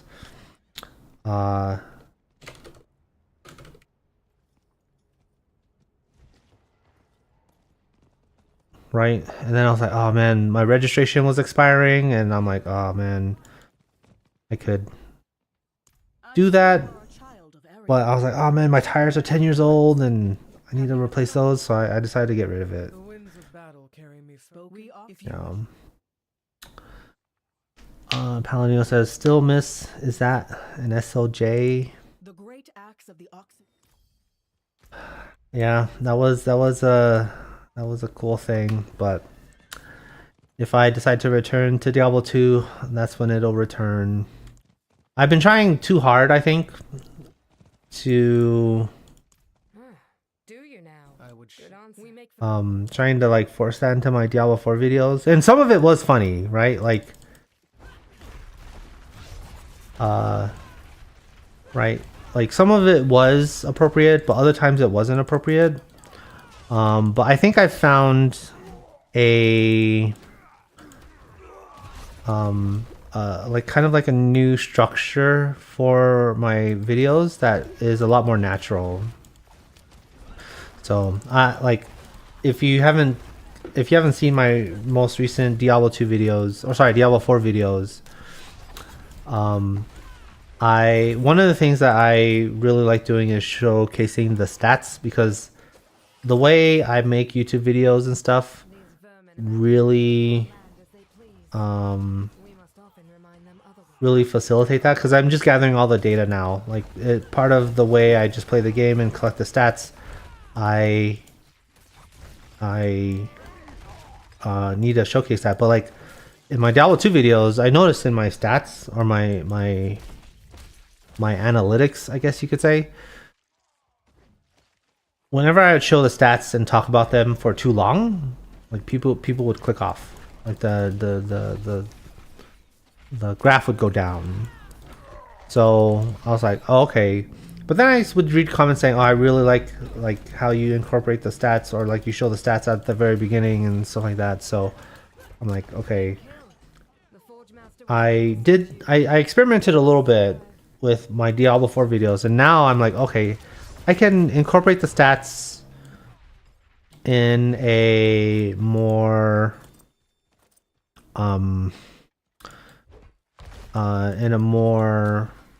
like, I guess, spread out way, and I think that's working pretty well. I just need to refine it a little bit, and I can incorporate that into my Diablo 4 videos. And if I do go back to Diablo 2, I'll definitely do that too. Because sprinkling out the stats is definitely a positive. It's a plus, 100%. Who says, I identify billions SOJs, but always when I identify, I remember this master fighters. I'm glad that I could have that effect on you. It has plagued the steppes all season. Bring me its head as an offering. I will wait here. You will not be. But you know,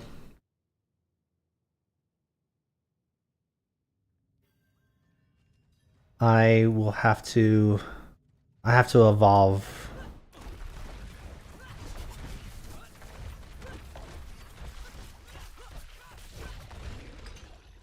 Head of the beast. Yeah. And what a girl. I will deliver and congrat.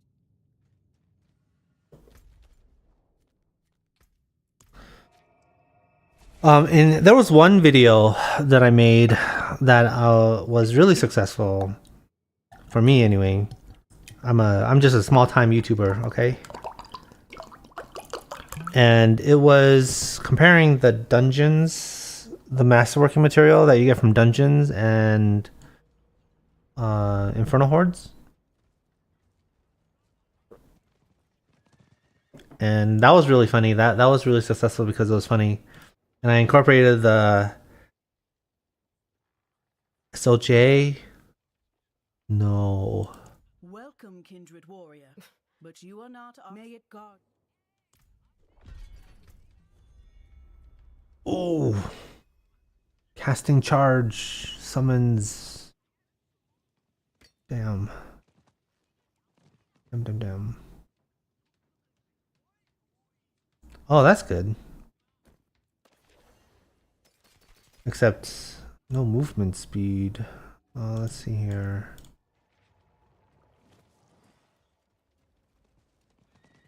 Yeah. So yeah, but instead of asking the same question every time, I ask. It was like an FAQ. So I made the guide like an FAQ, and that worked very well. What?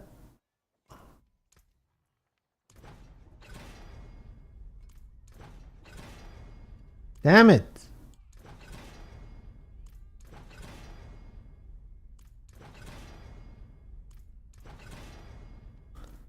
Okay, well at least I got leap cooldown.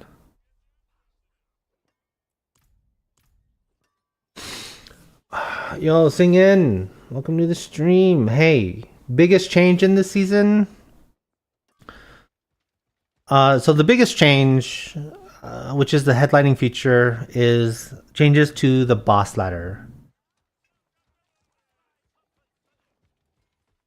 So, they introduced 3 new bosses to farm, which are Uravar, which is like a legion, or sorry, not a legion, which is a boss that you fight in Legacy of Hatred, the new expansion. They introduced Mephisto, but the dog form, and they're introducing Belial, which is a completely new boss for this season. And every time you fight the boss, or any like ladder boss, you have a chance to spawn like the baby Belial. And when you kill him, he drops a material that lets you fight Supreme Belial, or Belial Supreme. And there you farm your mythic uniques from that ladder boss, and they also changed the way the boss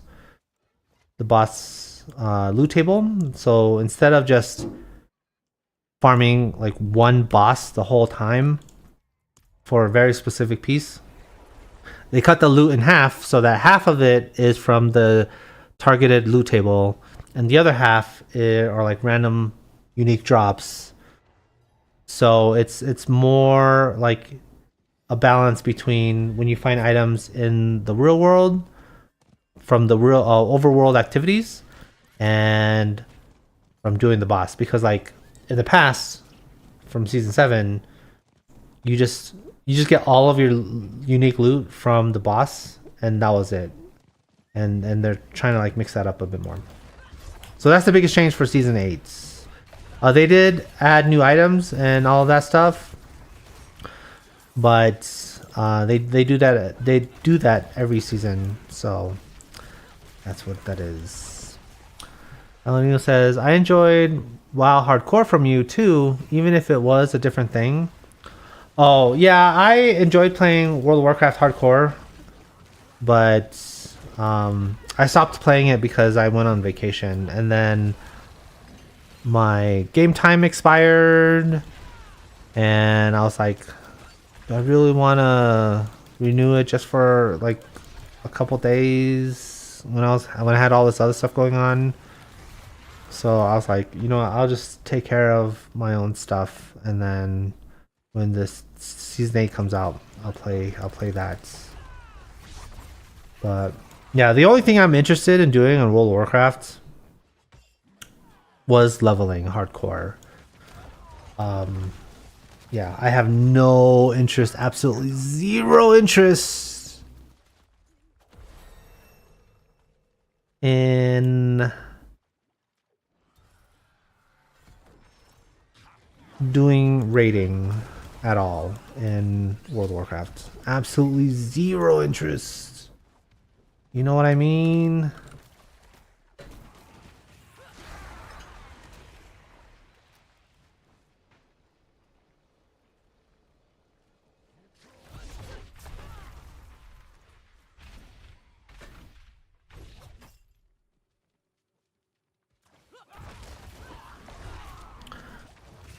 Sing asks, do you have a clan I can join? Because my clan is always inactive. Oh, if inactivity is your issue, then my clan is not going to solve that, okay? But you can join if you want. Let's see here. It is Lo-Fi. So if you search LOFI and you request to join, then I'll invite you. But I don't do anything with it. And it is also inactive. So if you're looking for an active clan, like my clan is not it.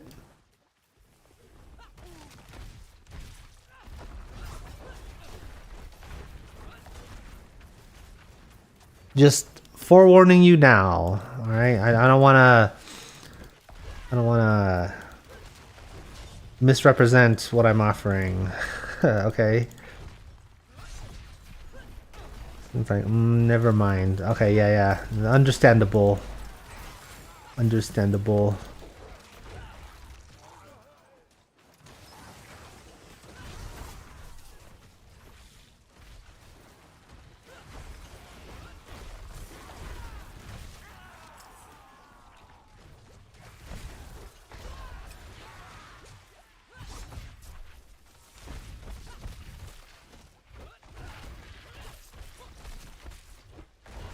Tony says, I understand that. Well, vanilla was more about the journey than endgame.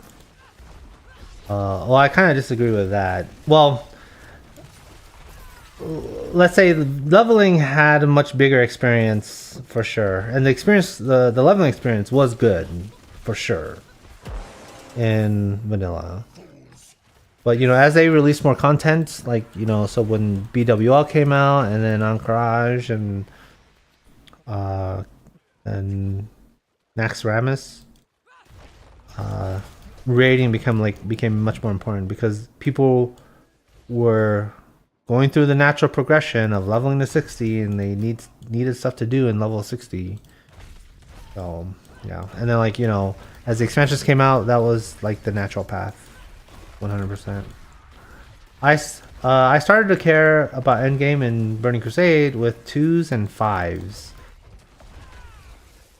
Oh, well, yeah, when you hit max level, there's really only 2 things to do when it comes to, I guess, like competition, I guess, which is PvP or raiding. And yeah, I did both of them because I played a lot of World of Warcraft, okay? Like 16 hours a day, every day. Like, cause the summer, that summer, were right before I went off to college. I played literally 16 hours a day. So I did all the raiding, I did all the PvP. Yeah, and it was in season 3 that I managed to get Gladiator in 2s.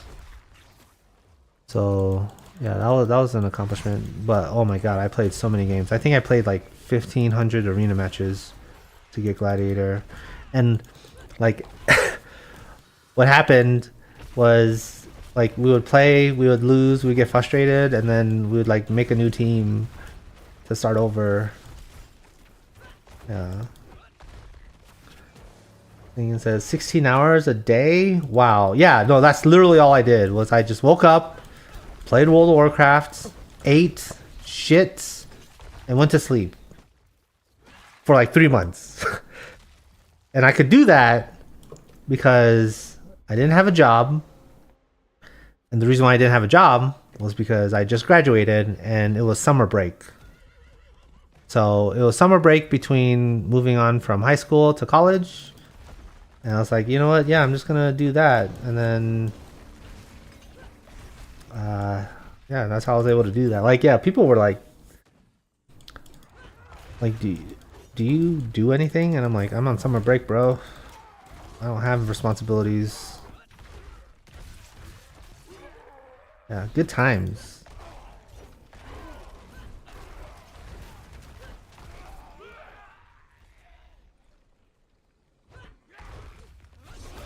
Yeah, it was kind of unfortunate because after because I lived on campus, right?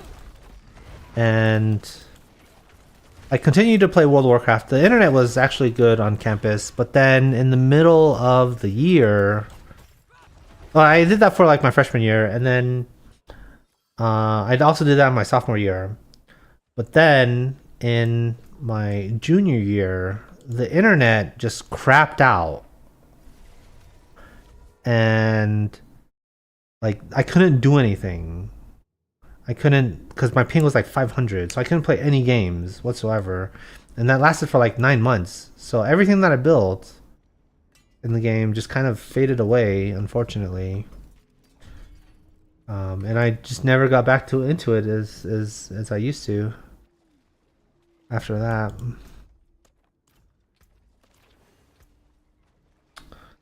Unfortunate? I don't know.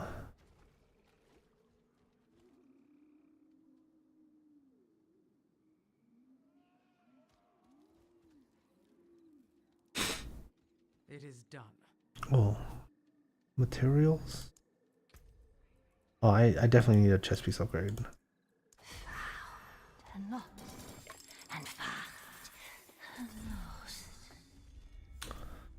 That's a dope goal. Sincerely, I used to do the same, but right now in my 30s, I can't handle to do the same thing anymore, even if I still play. Feels like something's missing inside game plus me. Yeah, that is real.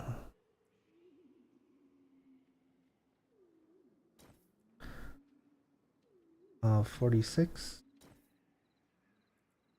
Oh yeah. Hella damage. Okay. Let's do more of these. I used to play with 100 ping in Italy to until mid Wrath. Oh yeah, that was I had like 500 ping until the end of Burning Crusade, right? Like when season 4 came out, and I was like, oh, I can't play. This sucks.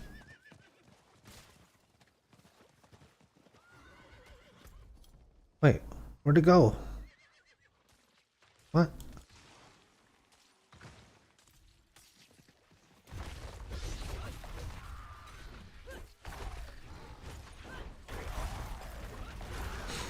Yeah. So when people announced, or when Blizzard announced the when Blizzard announced World of Warcraft Classic, and people were like, "Oh, that's gonna be so sick," right?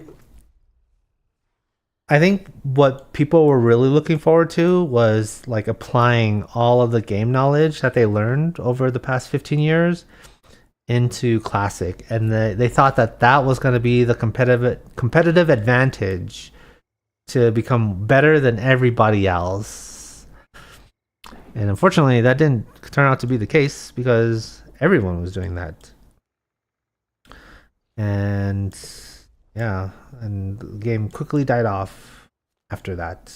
But then World of Warcraft Hardcore came out, and that is a work of genius, 100%. Yo, Shepard, welcome to the stream. Hey, I subscribed to you. I have some amazing ideas for your channel theme that I bet you'll definitely like. Hit me at Discord. No, I think I mean, I have a Discord, so if you wanna drop in and then tell me, that's fine. But I'm not really looking for anything right now. I think I'm good on that. What am I looking to do? Where should I do Hell Tides? All right, that's okay. Yeah, 26 minutes, not bad. I'm gonna do a Hell Tide.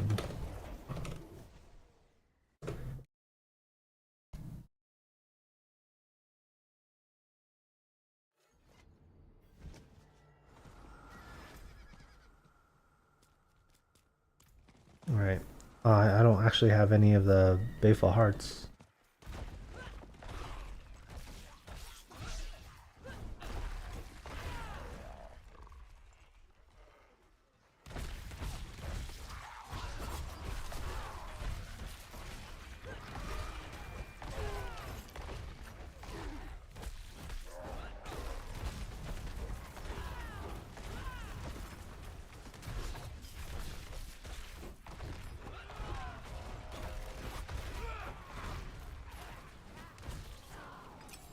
Damn.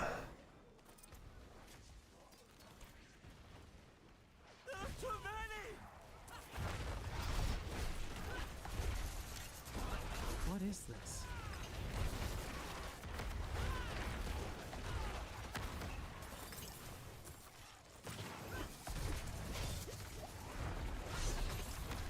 Oh, yo, Koi. Welcome to, thank you for the follow on Twitch.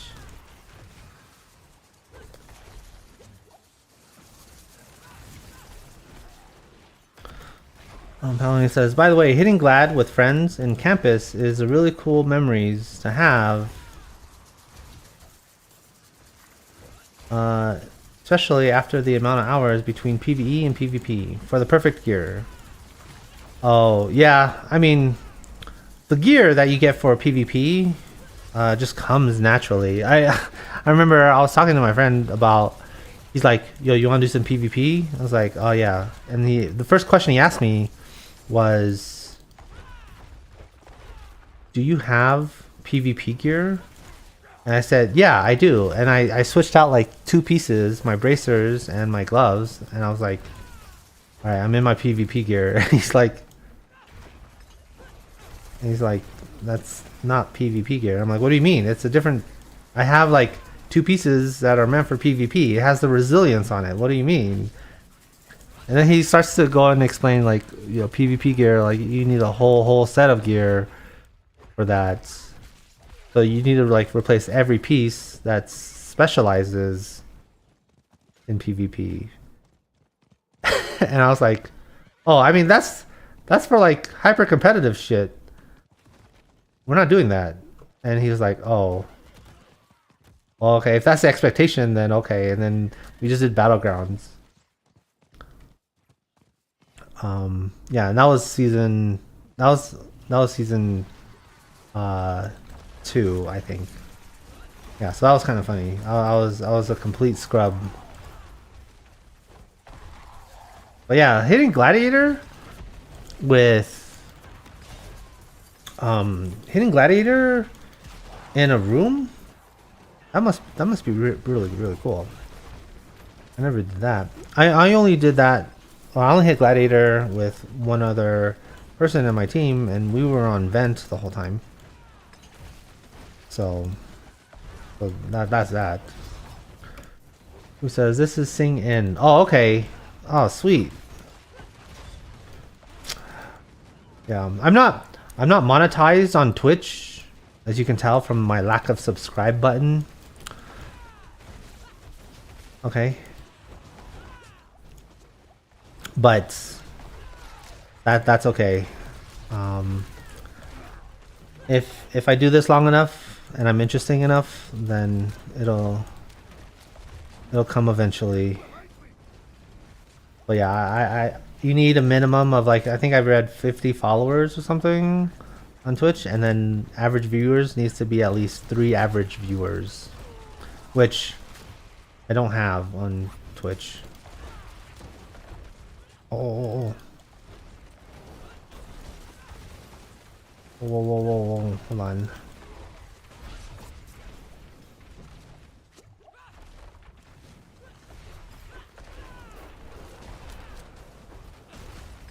Oh, all right, level 30, baby.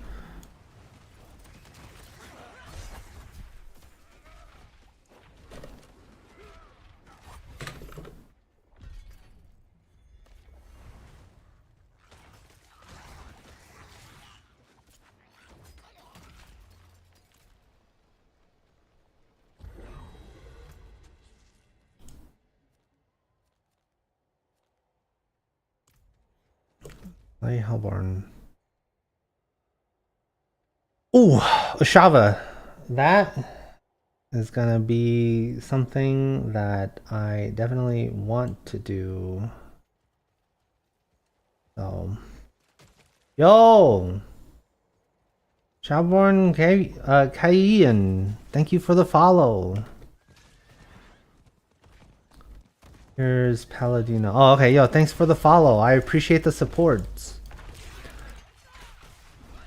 You deserve it. Oh, no, yeah, I really appreciate the support. Though, honestly, I don't necessarily need to be monetized. I'm not in a rush to get monetized. Okay, I just stream just to stream, and that's it. And I enjoy just making the YouTube videos. Yeah, doing the science.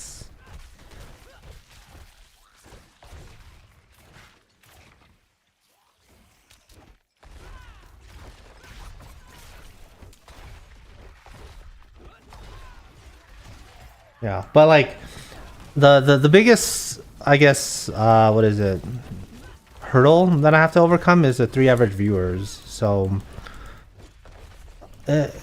maybe it'll grow over time, but yeah, the follows do help, but the hard part is the 3 average viewers. And I know, like, I've gotten like what on YouTube, like sometimes 5 viewers or sometimes 7 viewers, and yeah, maybe it'll occur on Twitch. I really have no idea. But yeah, the whole like call out thing where I have to be like, oh yeah, make sure you follow me on Twitch, blah blah blah. Like,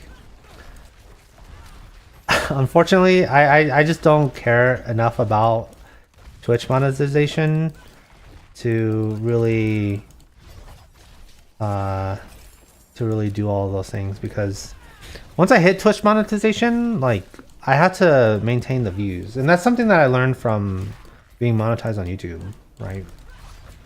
Generic YT name, new D4 season, best time to get it. Oh, sure, if I'm interesting, right? But yeah, like, monetization is actually, like, the monetization requirements are actually a really low bar. And it seems high, but like after you reach monetization, you have to keep doing well in those views in order to like make any money from it.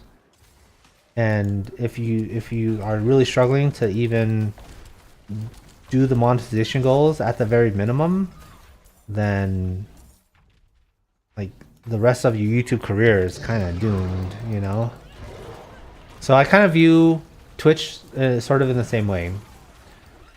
If I'm at a point like, or like the requirements for monetization is really low. So if I get there on my own without the callouts, then that'll be a time to actually that'll be an appropriate time for me to get monetized, because then like adding the subscribe button and the emotes and all that stuff, it'll be those will come in naturally. But if I'm like so desperate that I need to do all this stuff just to get monetized on Twitch, just so that I can say that I'm monetized, not gonna work out.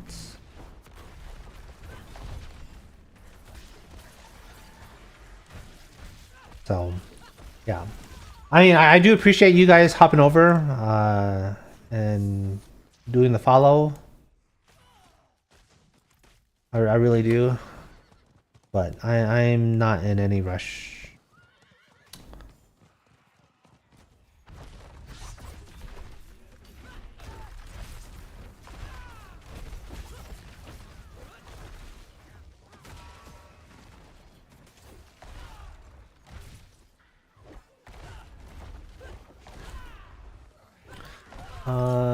Anyway, I'll head to bed. 3:35 a.m. for me, so I'm too old to handle more awake. All right, good sir. I really appreciate it, and I'll catch you later.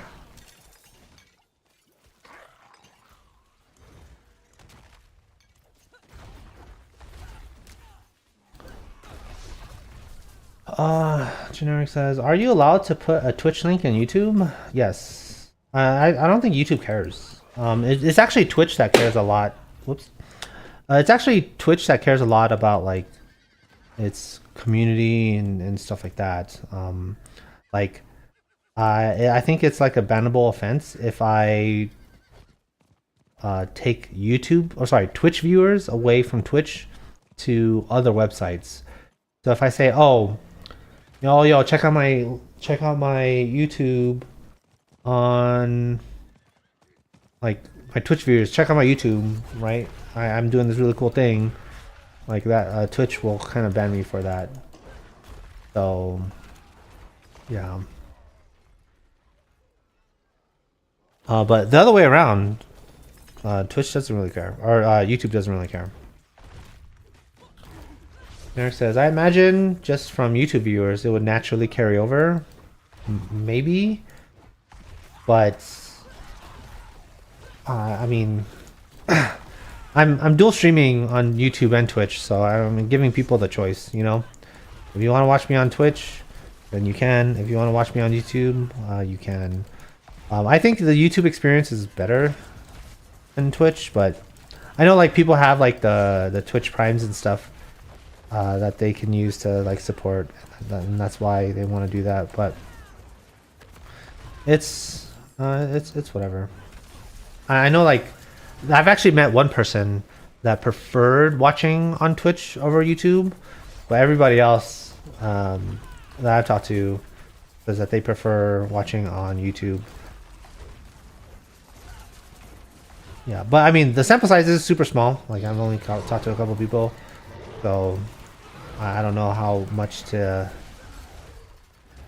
I don't know how much weight to put into something like that, but yeah, it's all good. It's all good.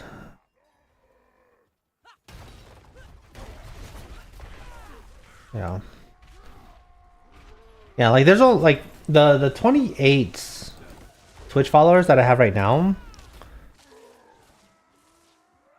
did come from my very, very early boosts. So when I first made Diablo 2 videos, I just rode the wave of D2 popularity, because I think there was me and like I think like 6 other creators that just shot up in popularity because D2 itself was popular.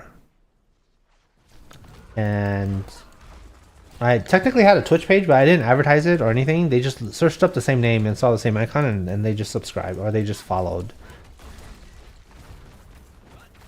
I was like, oh, okay, weird. I don't stream on this. I did the stream like 3 years prior because someone wanted to watch me play League of Legends. And that was like a super long time ago. So I set that up and I did like one stream for a friend, and that was it.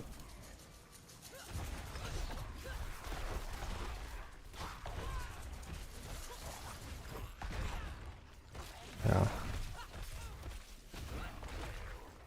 But yeah, the reason why I'm streaming on Twitch now, and I didn't in the past, like for the first couple years that I streamed, or maybe 3 years that I streamed, was because I didn't want to deal with the combining all the chats and stuff. But now that I have done that, and I combined the chats for a different reason, because I wanted to show up in the vertical streams for YouTube on the vertical shorts algorithm. And that required me to figure out how to like combine chats and figure out which program to use to do all of that. And then once I did that, going over to Twitch was relatively easy. Though there was one thing that I had to do. So I set up my multi-stream to include Twitch. And I did one test stream, and it was a disaster. Because the 15-minute test stream, I had like encoding issues or something, so it was a really bad experience. Like nothing was rendering, and I had to be like, okay, I thought my computer would be able to handle it, but I guess it can't, so I need to upgrade. And I waited for the newest release of the NVIDIA GPUs. Waited in line to get one, and then I managed to get one, luckily. The 5000 series, I have the 5090, so now I can encode everything, no problem. I have Diablo 4 on ultra settings. It's a sweet gig. Okay.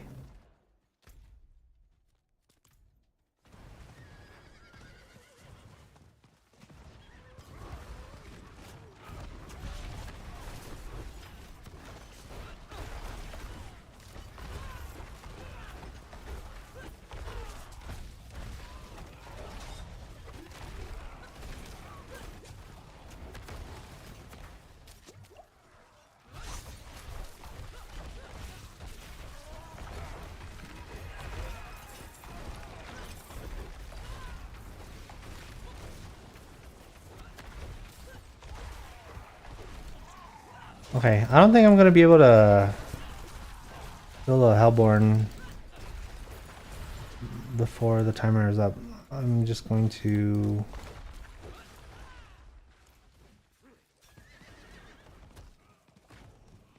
open this little chest here. Get down there.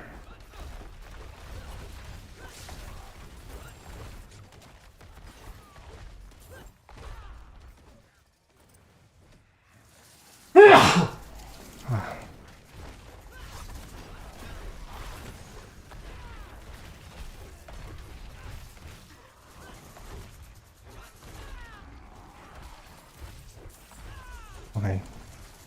Please. Alright. Unfortunately, no Hellhammer.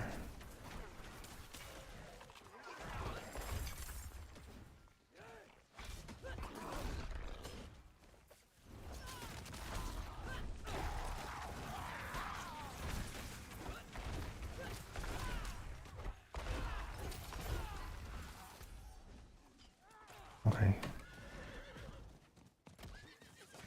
It's not beeping, or it's not showing, so I probably will not be able to make it.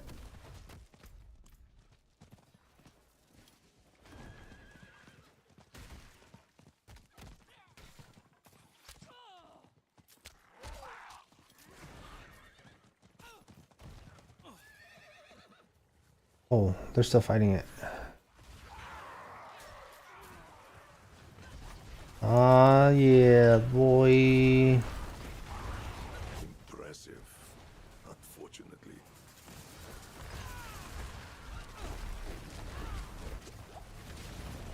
No! Too many minions.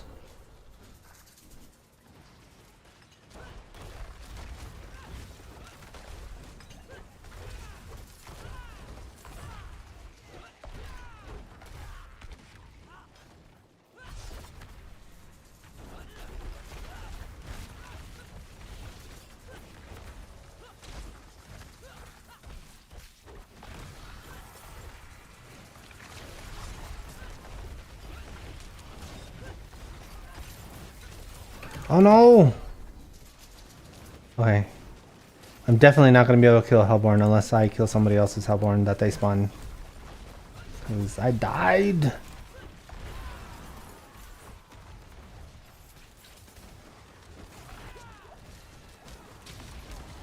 No!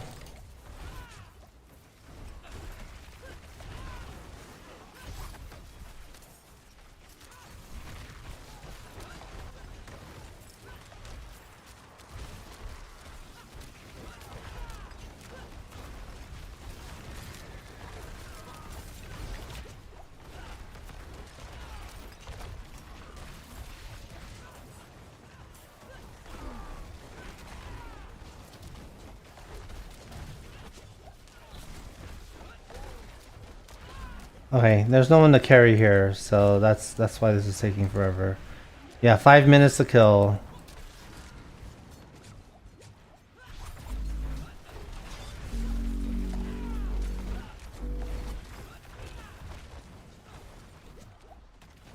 I need a Hellhammer. Or actually just any unique would be cool. Though there is one unique that won't supercharge my DPS, so and that's the red fur ring, okay?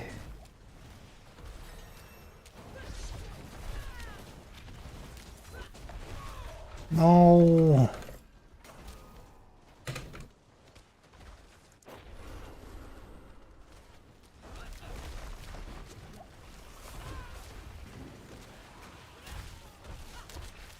Okay, we're doing what, 25% HP in like a minute. So yeah, this should be fine.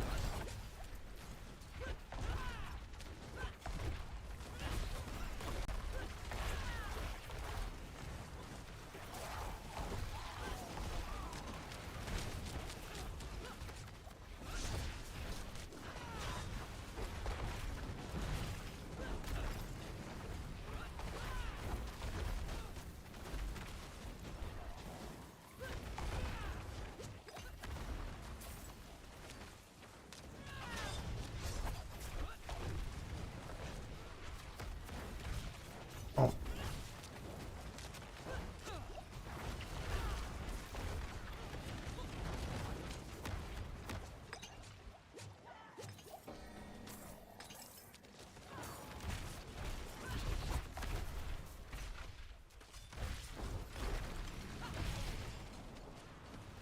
Yeah, and I'm dying so much that my gear needs repairs.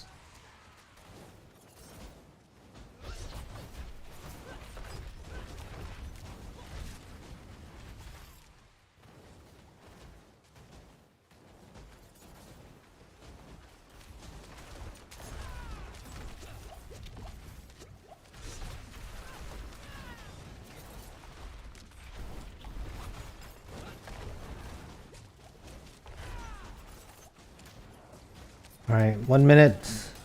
Should be dead in 1 minute.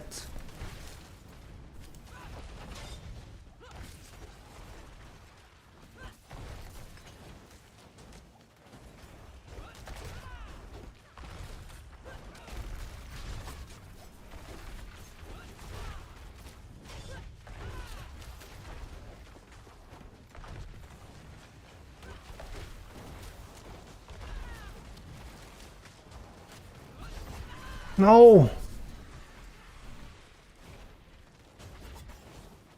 Okay. No, it's good that there's multiple people here because if that was just me and I'm dying,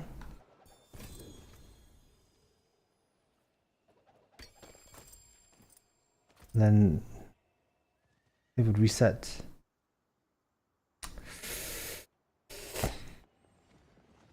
I think I have to do that.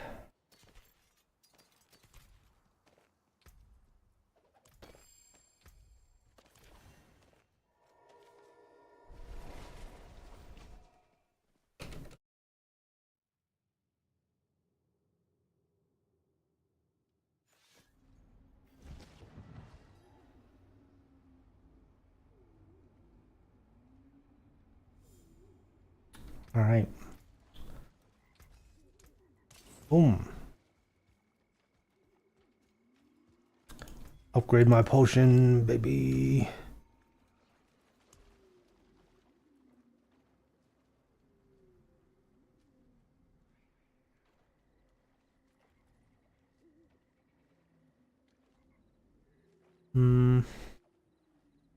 Okay.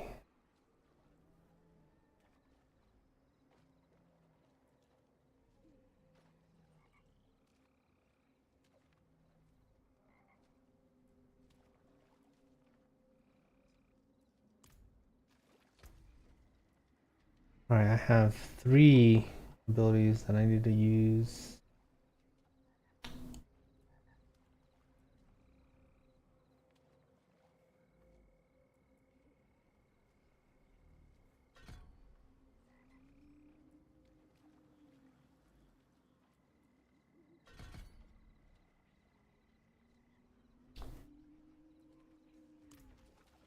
Alright, and I also need to repair. Alright, let's get more boss powers.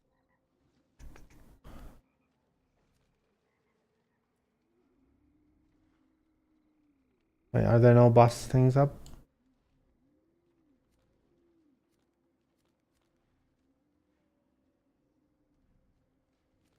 Really?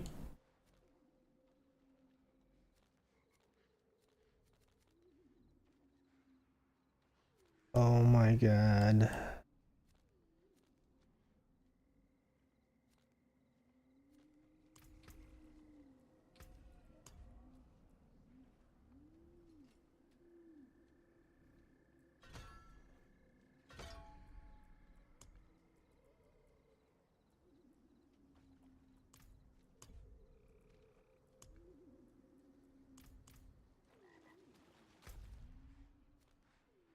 What should I do?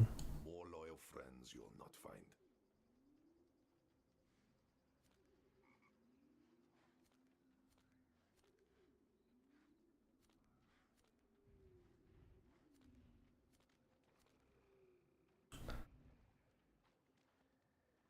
You know what? If that's the case, then I'm just gonna do a dungeon. Alright, Iron Warrior. Carrion Fields. Let's go.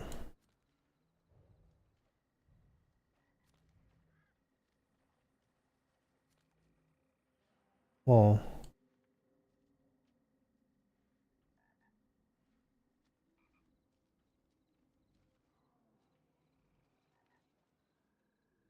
Alright.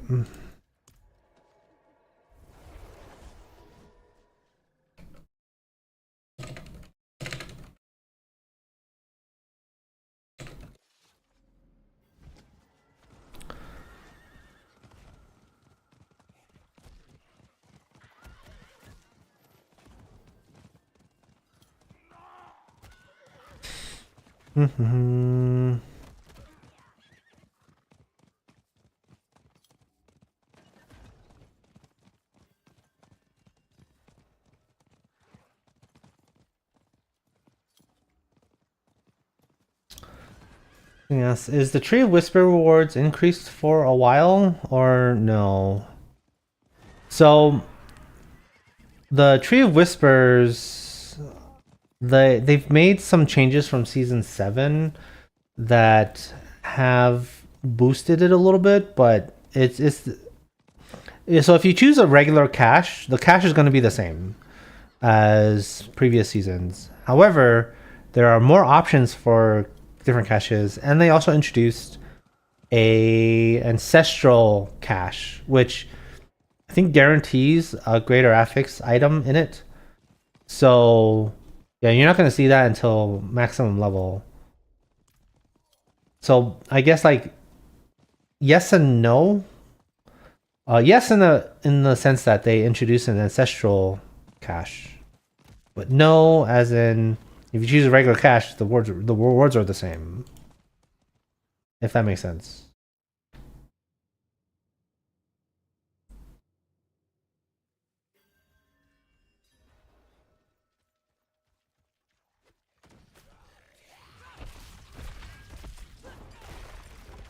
Boom.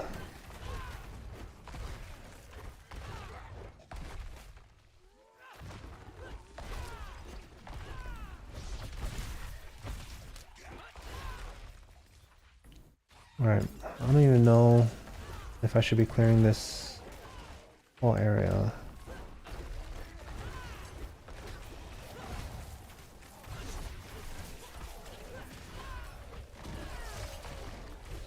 Oh my god, the overpower. Sorry, I'm pretty new. Oh, don't worry about being pretty new. All right, I'll ask all the questions away. I'm here to answer. What do you mean max level? Do you mean level 60? Level 70. So yeah. So once you hit, so like right here, your character level. Once this hits level 70, then you're at like maximum level, and then you start at like a second progression system, which is the paragons. And those are the blue levels. So once you're in the blue levels and you start doing Torment 1, then Torment 1 you'll start to see ancestral caches. They're pretty rare, but they do occur. And you should choose them every time. Obviously, you don't choose them if you don't need gear from them. Like if you have like a 3-star glove or something, and you're like, yeah, this is like my perfect set of gloves, then don't do that. But other than that, definitely choose them. You know what I mean?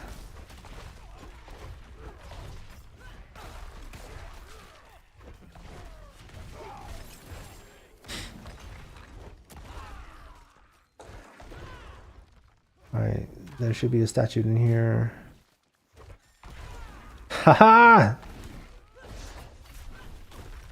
Oh, maybe.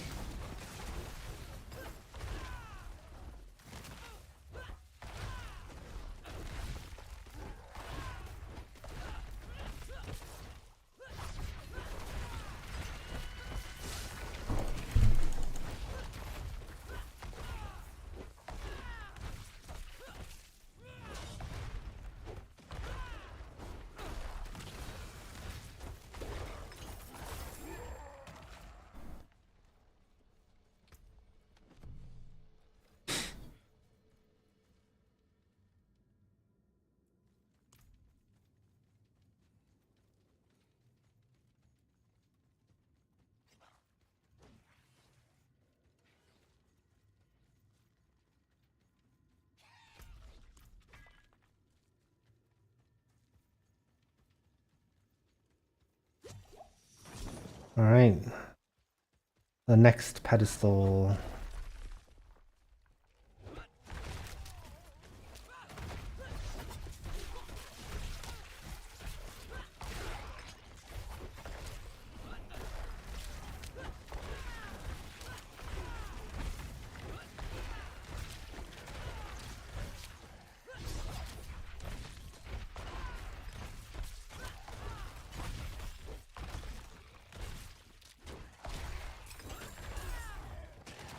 Wait, hold on. What does it say? Let's see here.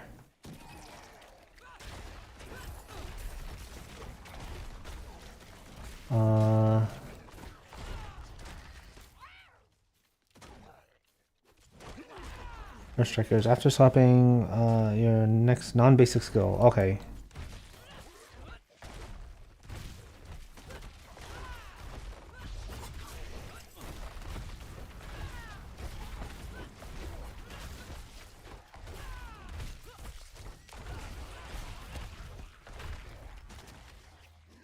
Stand together!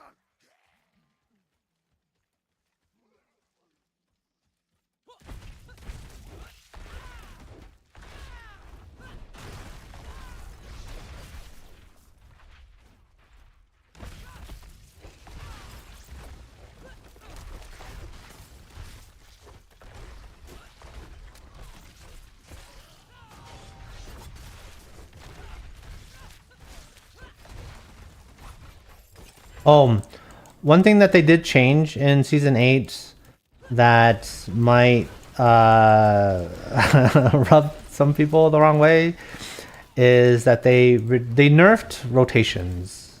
So Duriel Rhoda is not really a thing anymore because they still have the little altar to summon the boss, but you don't spend any materials to summon the boss. What you do is you just click on it, the boss comes out, and you fight him. And if you win or lose, doesn't matter. When you kill the boss, no loot drops out. What comes out is a little chest that contains all the loot.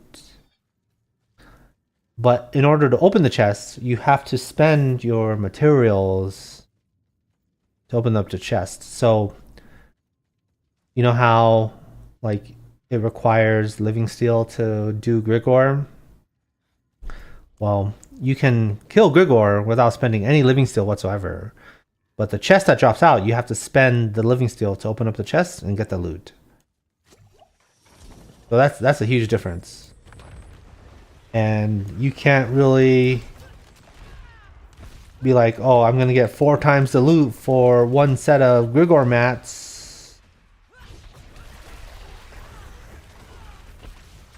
Just not possible anymore.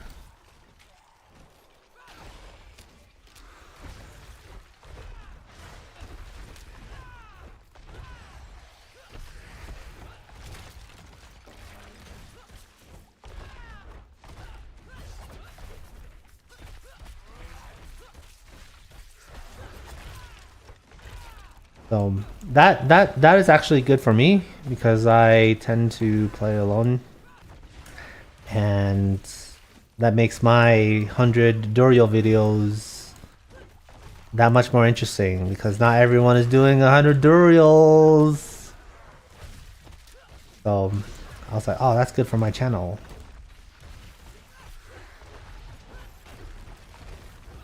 And also doing more bosses is good for my channel too.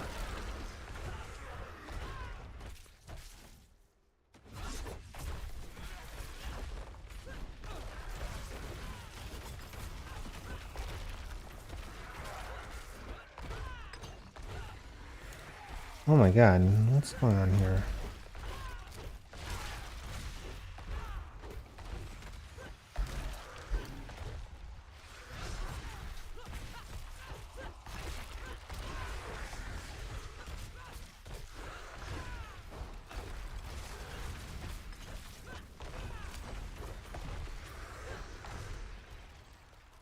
Singin says, why do you sound like Macy J? You know, I've heard that before, and I don't think I sound like him. Like someone else was like, yo, you sound like Macy J.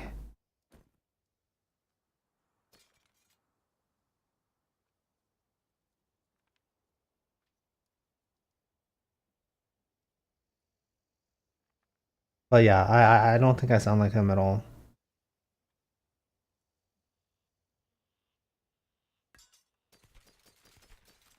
As much as as disappointing as it sounds.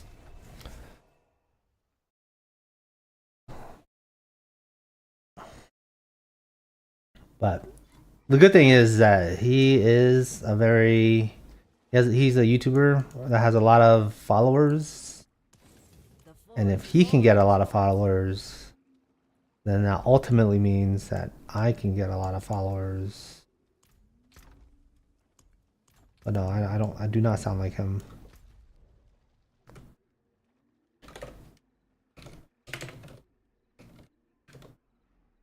All right. There another boss power to get. Oh, right here.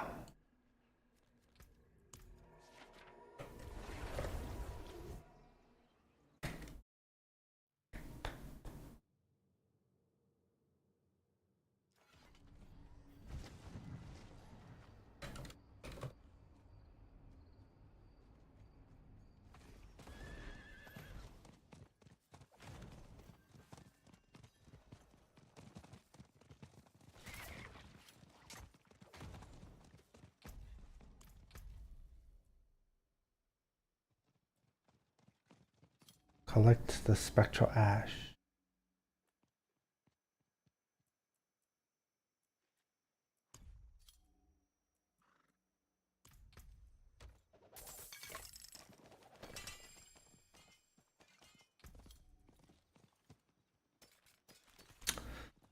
So did they just get rid of all the witchcraft stuff? Yes. That was a seasonal only feature for season 7. So what you can expect is that they'll reevaluate the pluses and minuses of season 7 and use that to improve future seasons.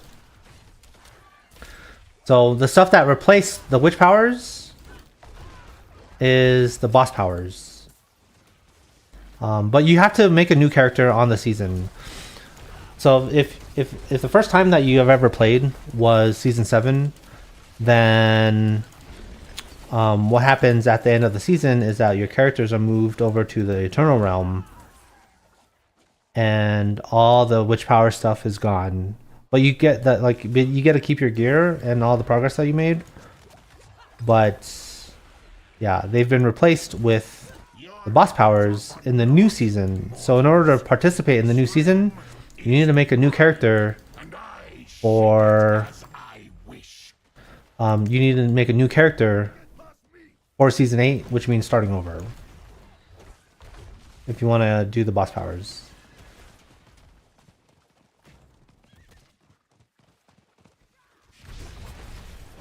Oh, no.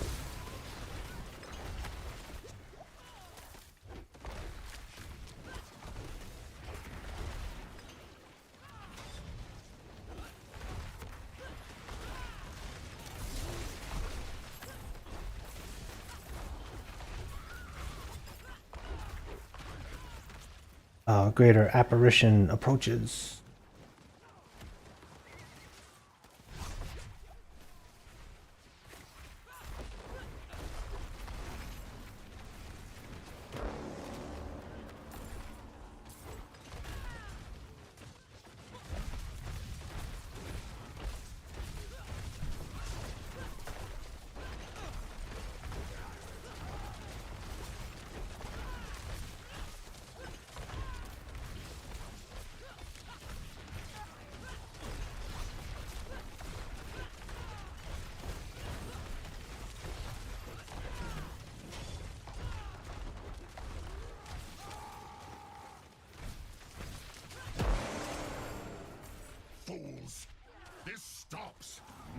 This stops nothing.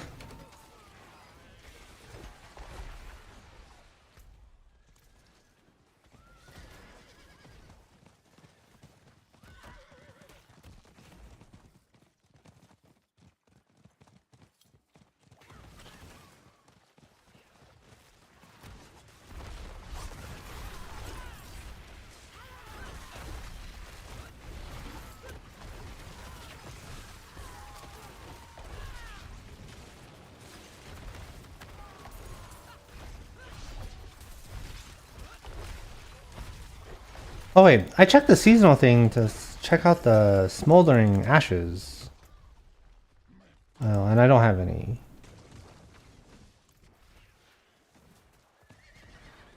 Okay, I didn't even see where they were, but now that I have, I can confirm 0 smoldering ashes.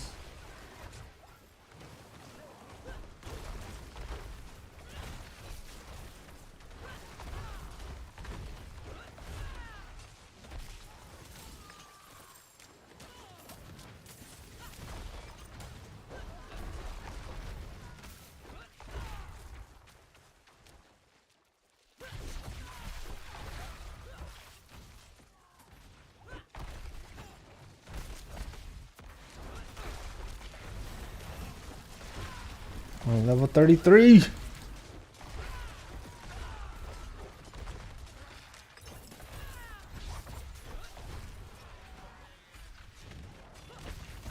Belial's illusions.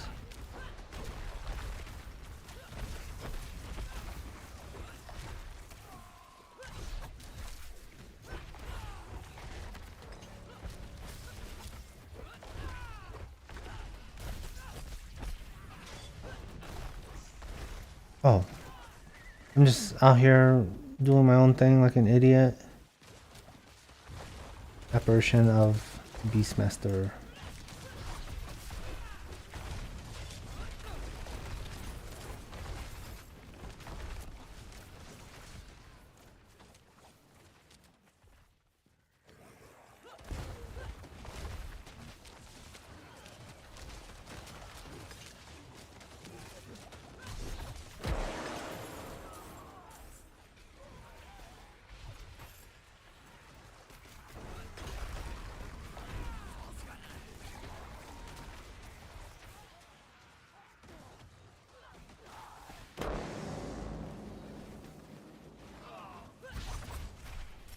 Your insolence is at an end. Your insolence is at an end.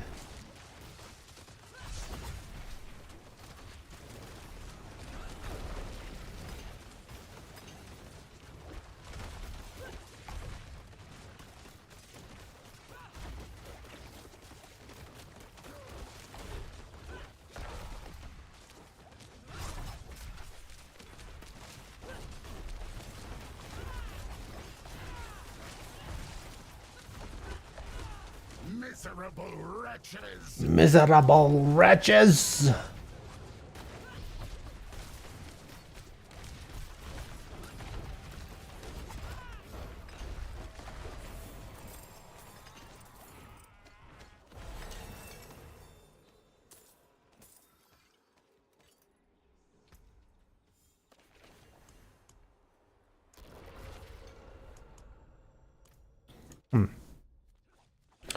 Oh, very nice.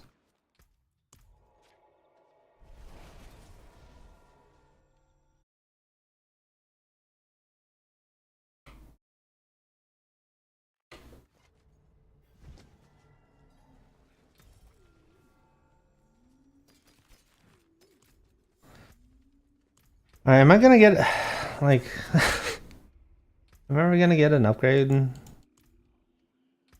Alright, I guess I'll try gauntlets here. The gloves.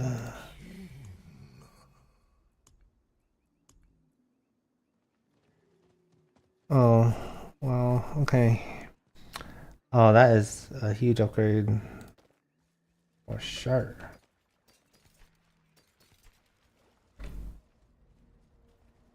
Well, let's have a look. So yes, what is the best class to start on this season? So to level, if you want the best leveling class, that's probably going to be, in my opinion, the Necro, because you have like minions, right? And the minions.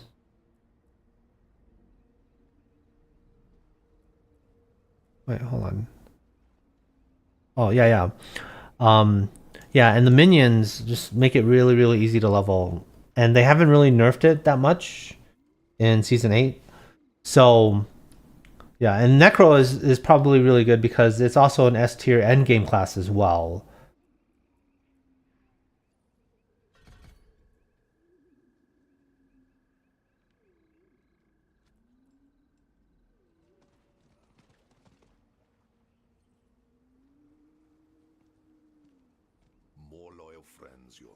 So I'll definitely recommend Necro. Like, there wasn't a time when I was leveling through Necro that I felt like I was slogging through anything. It was just, you know, just straight up. Yeah, just straight up, just killing everything, leveling no problem.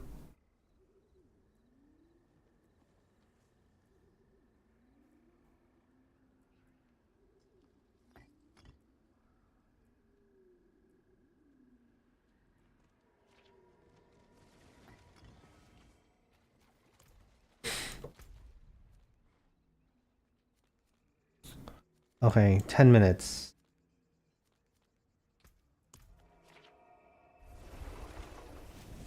Bro.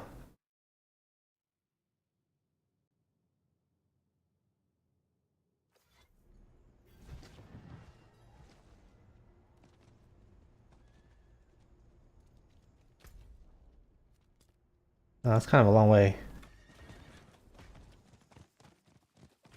Alright, I super need to do a Shava.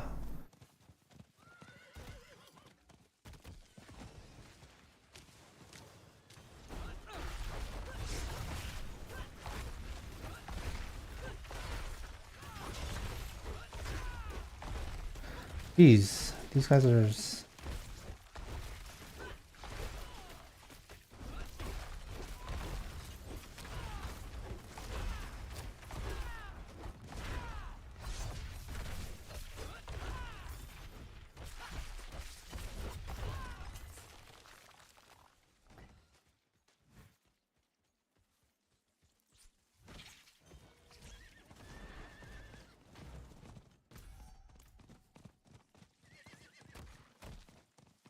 Yeah.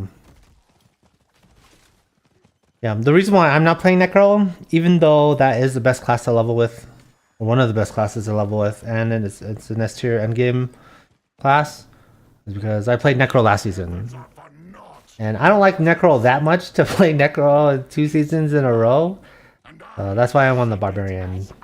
Sorceress, unfortunately, isn't that good this season, and that would be the other class that I would like to play a lot.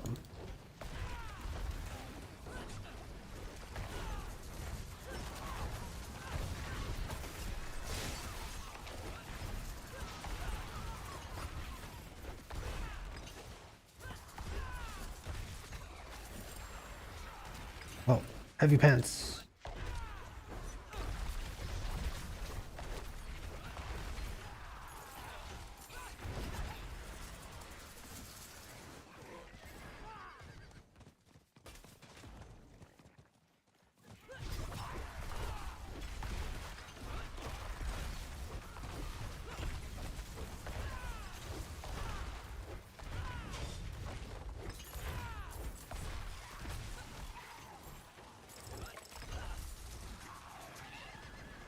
Greater apparition will emerge soon.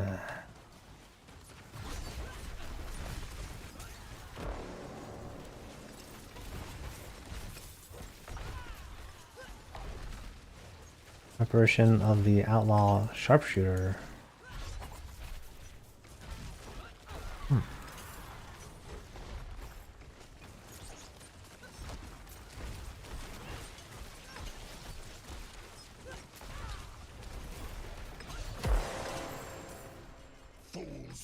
Balls!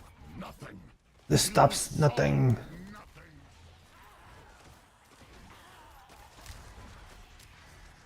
Oh, damn.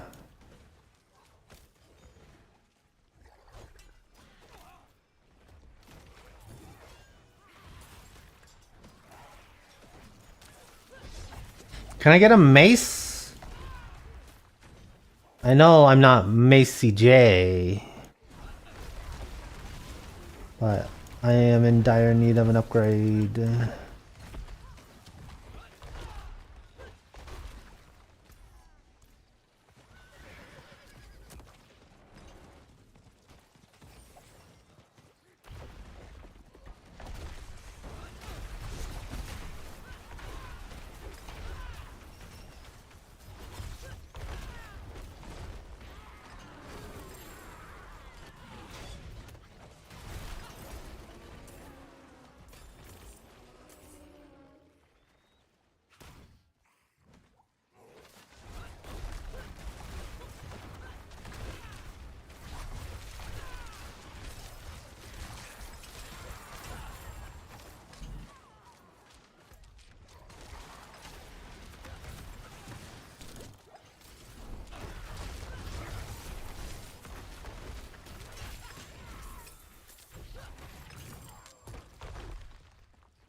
Belial's illusion diminishes, weakens.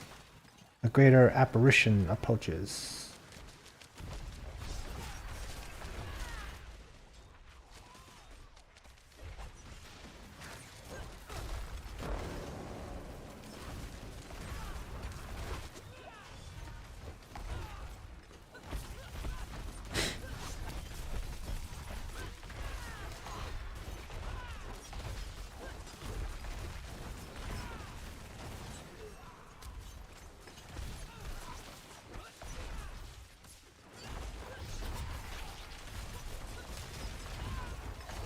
Oh my god. Oh.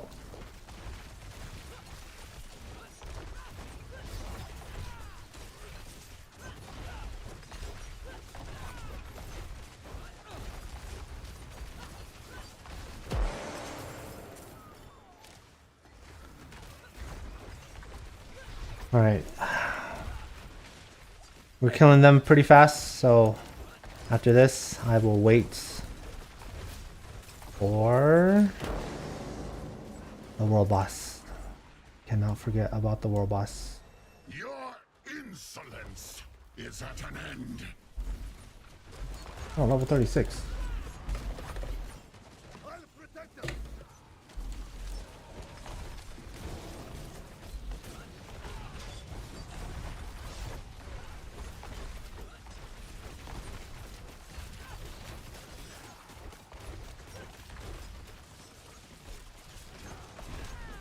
Oh, and if any of you are playing, from what I've read, Ashava is definitely one of the bosses you want to kill because the boss power is overpowered for leveling.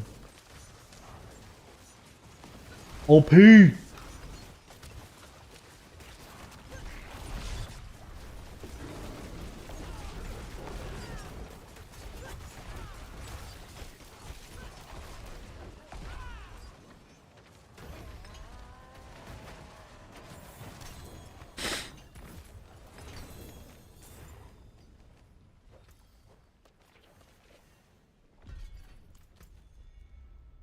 All right.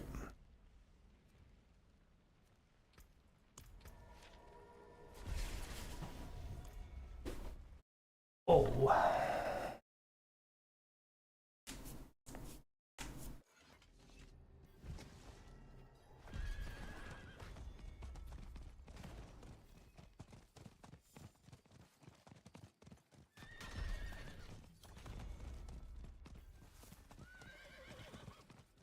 All right. I can't miss this, okay? If I try to do any other activity, I'll forget. I'll be like, damn it.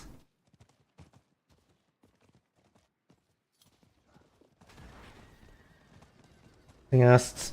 I wonder when they're gonna drop a new class. Oh, that's gonna be easy. That question is easy. And that's going to be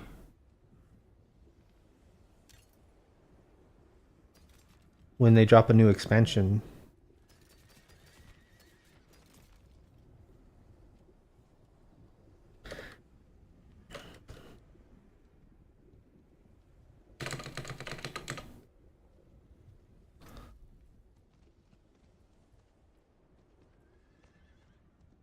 Oh, I need to craft elixirs.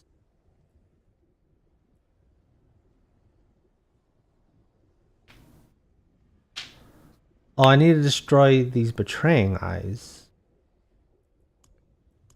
Hmm.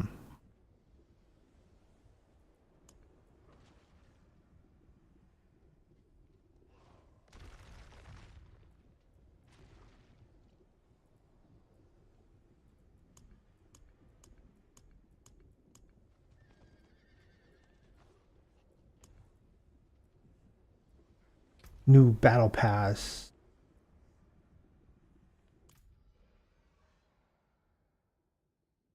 Wait.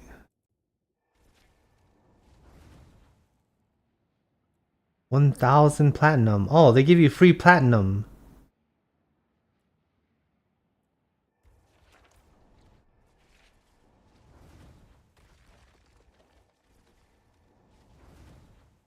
Oh, that's a cool portal.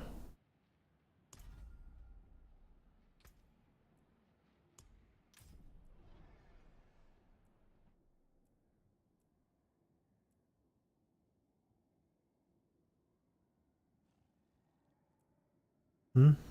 No way, really? Yeah. So this reliquary, you just gain favors by playing the game, and then you go here, and you can spend the favors on platinum. So 5 platinum for 5 or 100 platinum for 5 favors, which is equivalent to $1.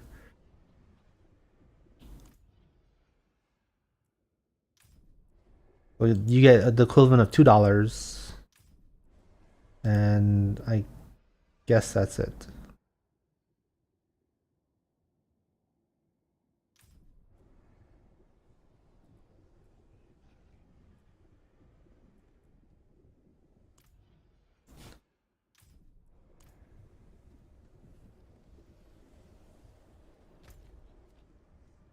Oh wait. Oh, it's starting now. Okay. Here we go.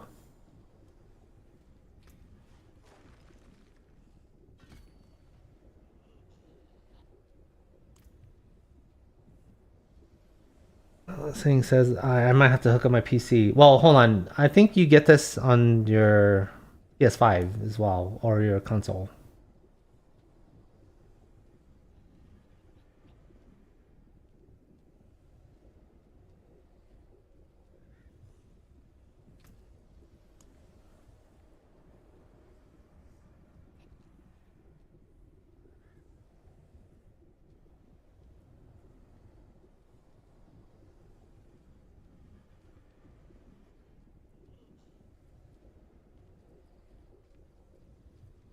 All right, Ashava's Poison Breath. Let's see why this is the best. Okay, that's a huge amount of damage. 1,000 damage over time. Applies 10% more poison damage for each 1% of the current life is affected by damage over time. I have it on my PC. I just moved it. Oh, I just moved, so it wasn't hooked up. Oh, okay. Yeah. Yeah. Oh, wait. Oh, okay. I need to afflict someone with damage over time.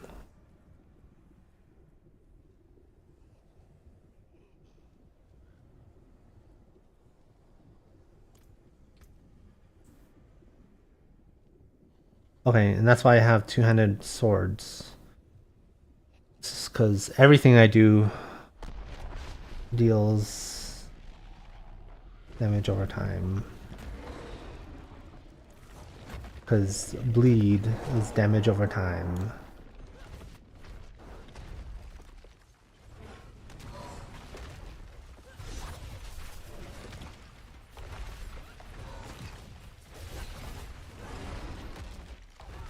Oh, and lunge is damage over time too. Over 5 seconds. Ah, bro. And there's so much damage here.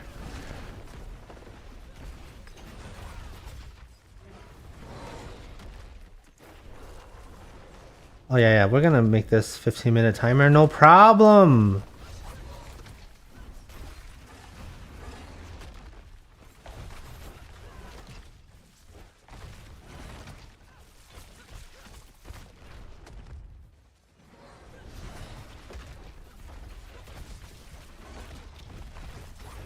We will be unstoppable.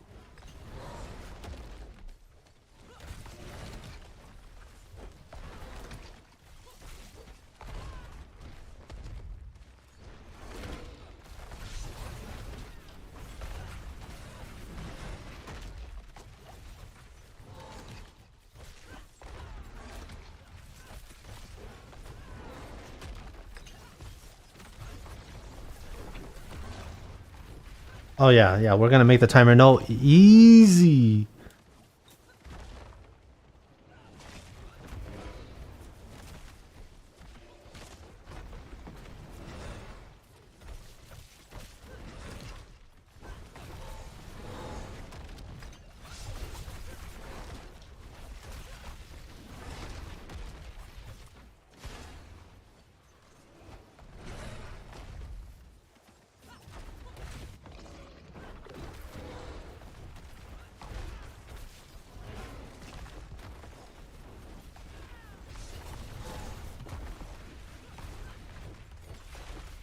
Oh yeah, 50% health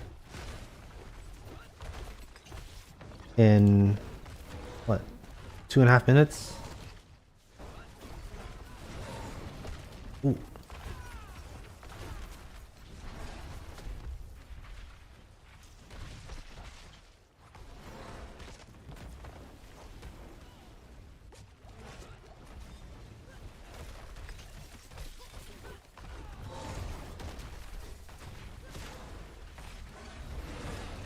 Oh, I just got punched.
All right, let's go, baby.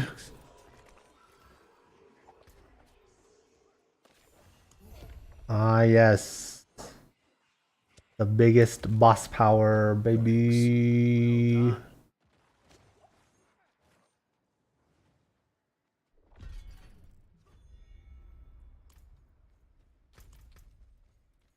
Ah, yes. I got what I was asking for. An upgrade. Oh, every 20 seconds, your next upheaval cast is guaranteed to overpower.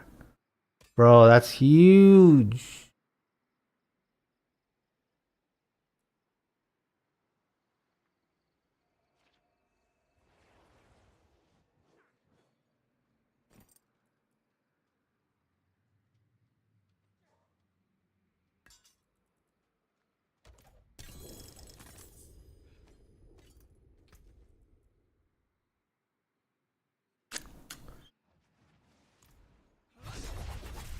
Okay, that is 3.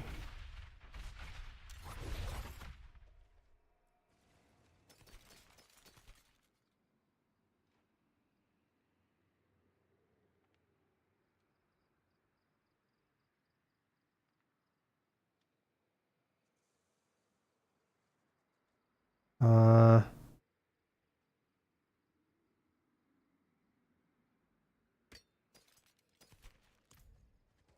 All right, let's go back to town.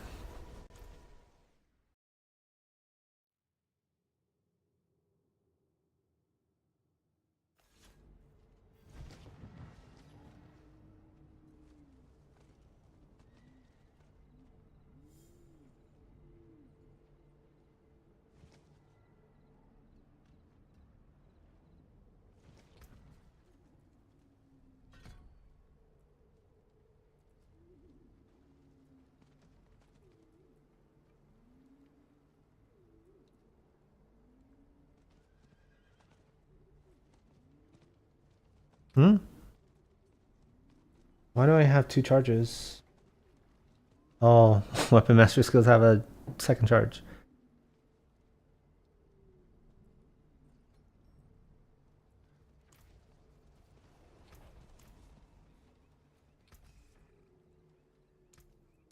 The forge is always hot.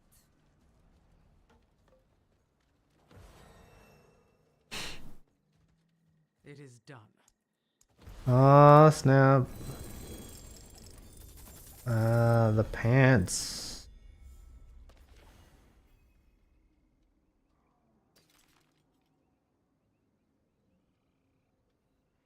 Leap creates an earthquake.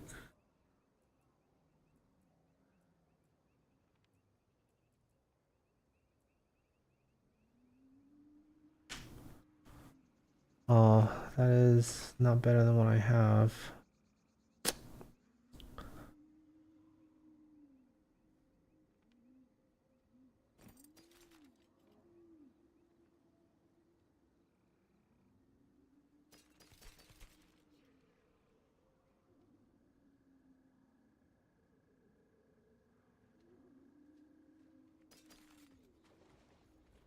Uh,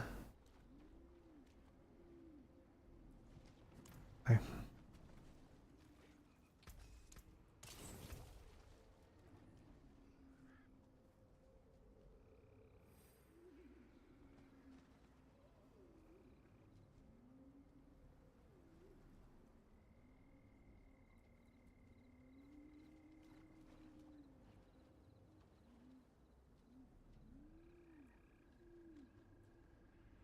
Where's my mighty throw? Oh.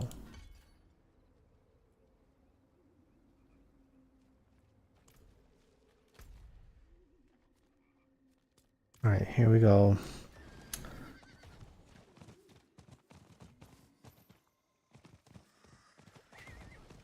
Alright, how do you do a Shava, baby? What?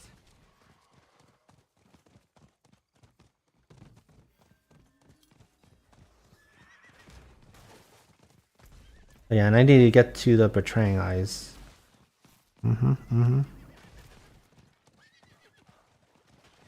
Your efforts are for naught, mortals. This realm is mine, and I... Quite the challenge, eh?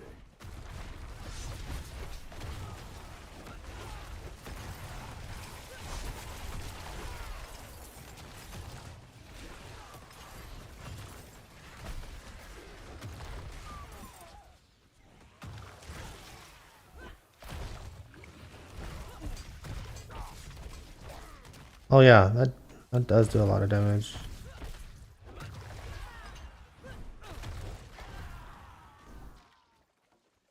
I just like breathe on them.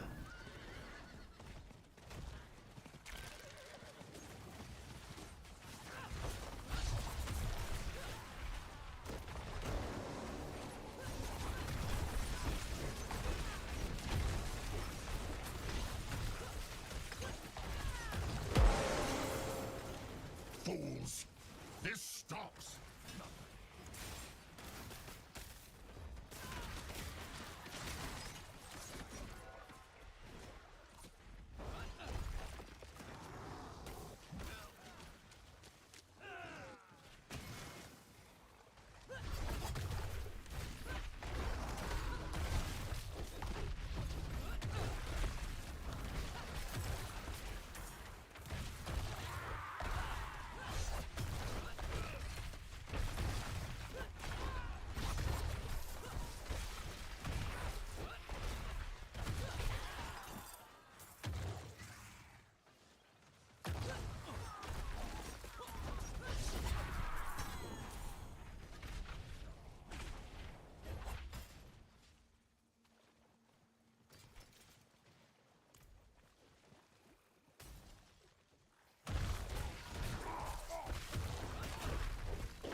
Oh yeah, my thing.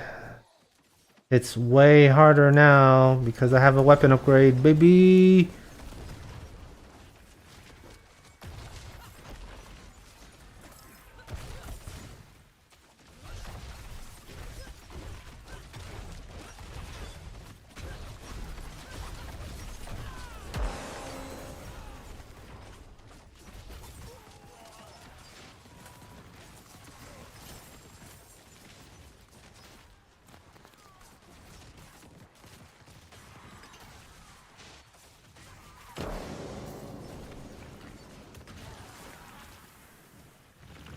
Your insolence is at an end.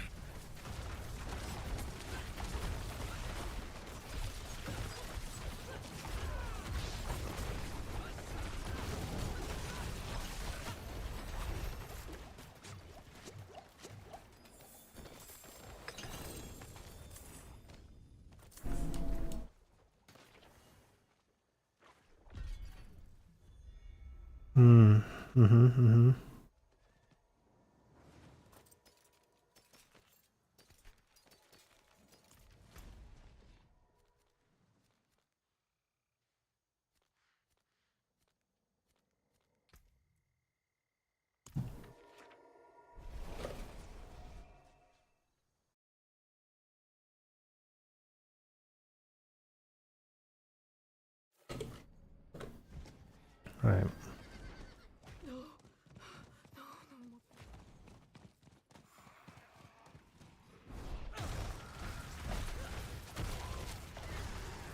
Oh yeah. This is so OP.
All right. Oh, we only have 7 minutes left here. Oh, here we go. Apparition begins in 7 seconds. All right, I'm gonna do this guy. It's gonna be sweet.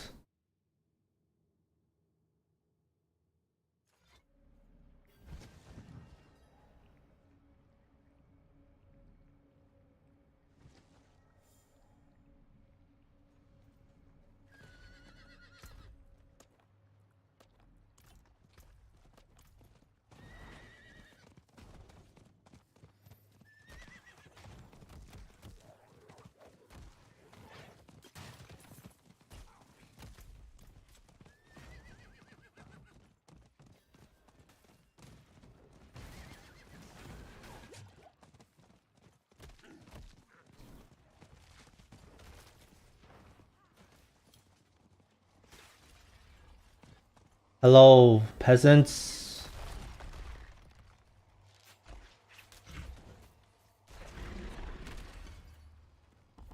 Don't get past me!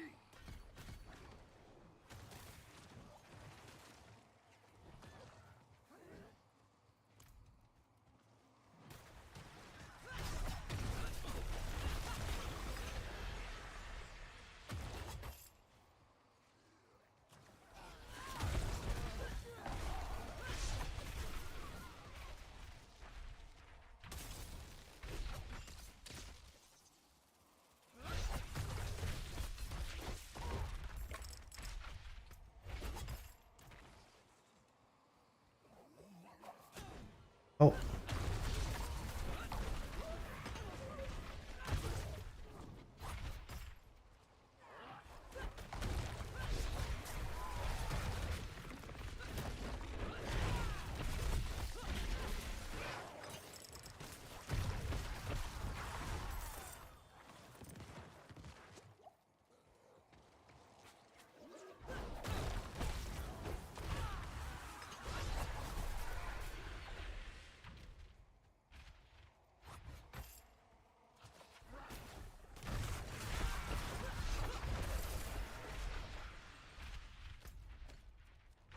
What's happening?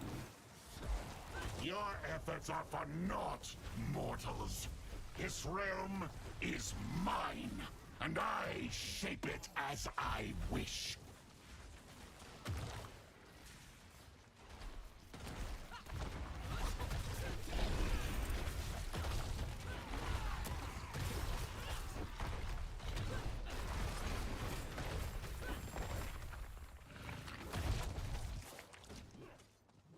Okay. On to the next one. This is right here, I guess.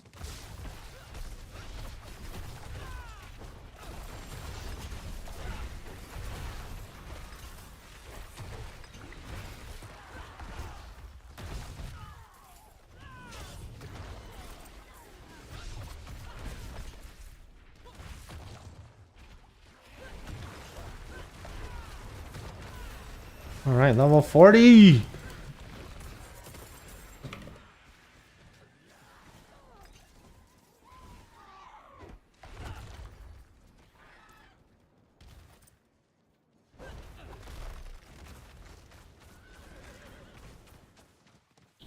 The baby illusions.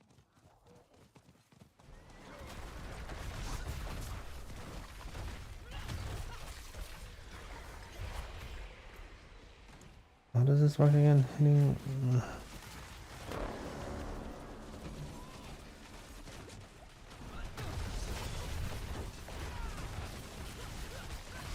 Oh, all the eyes are gross.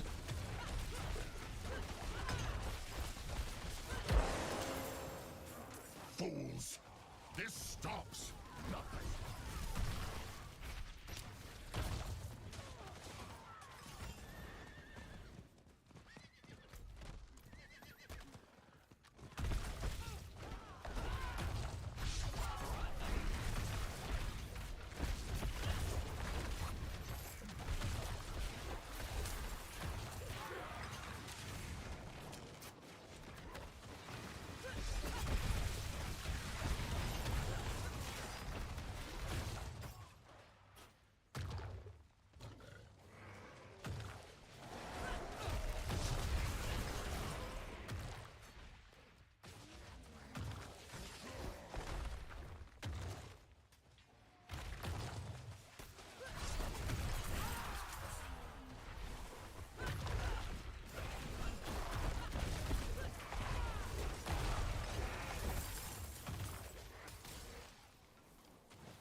All right, yes, the multipliers.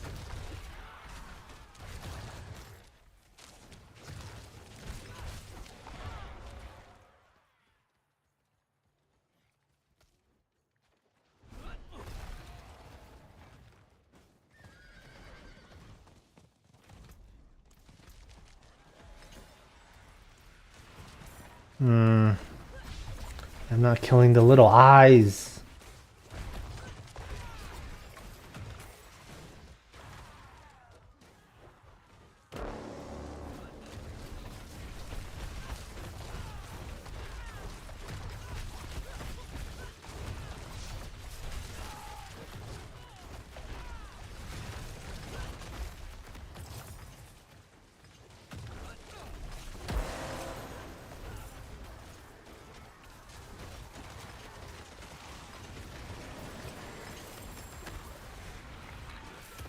Oh, damn.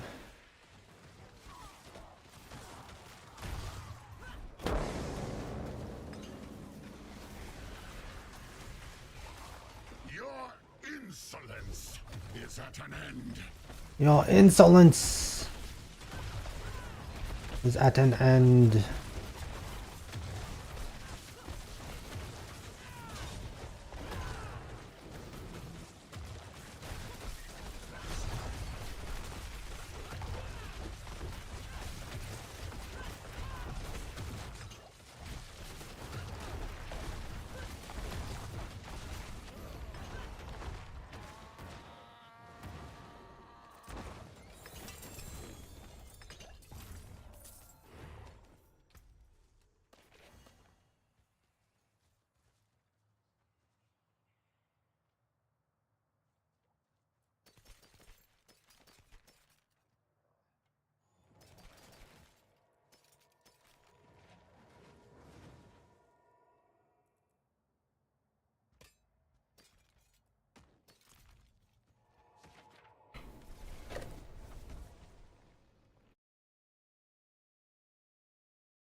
Alright, yo, I think I'm gonna call it a stream. Thanks for hanging out. I'll catch you later. Peace.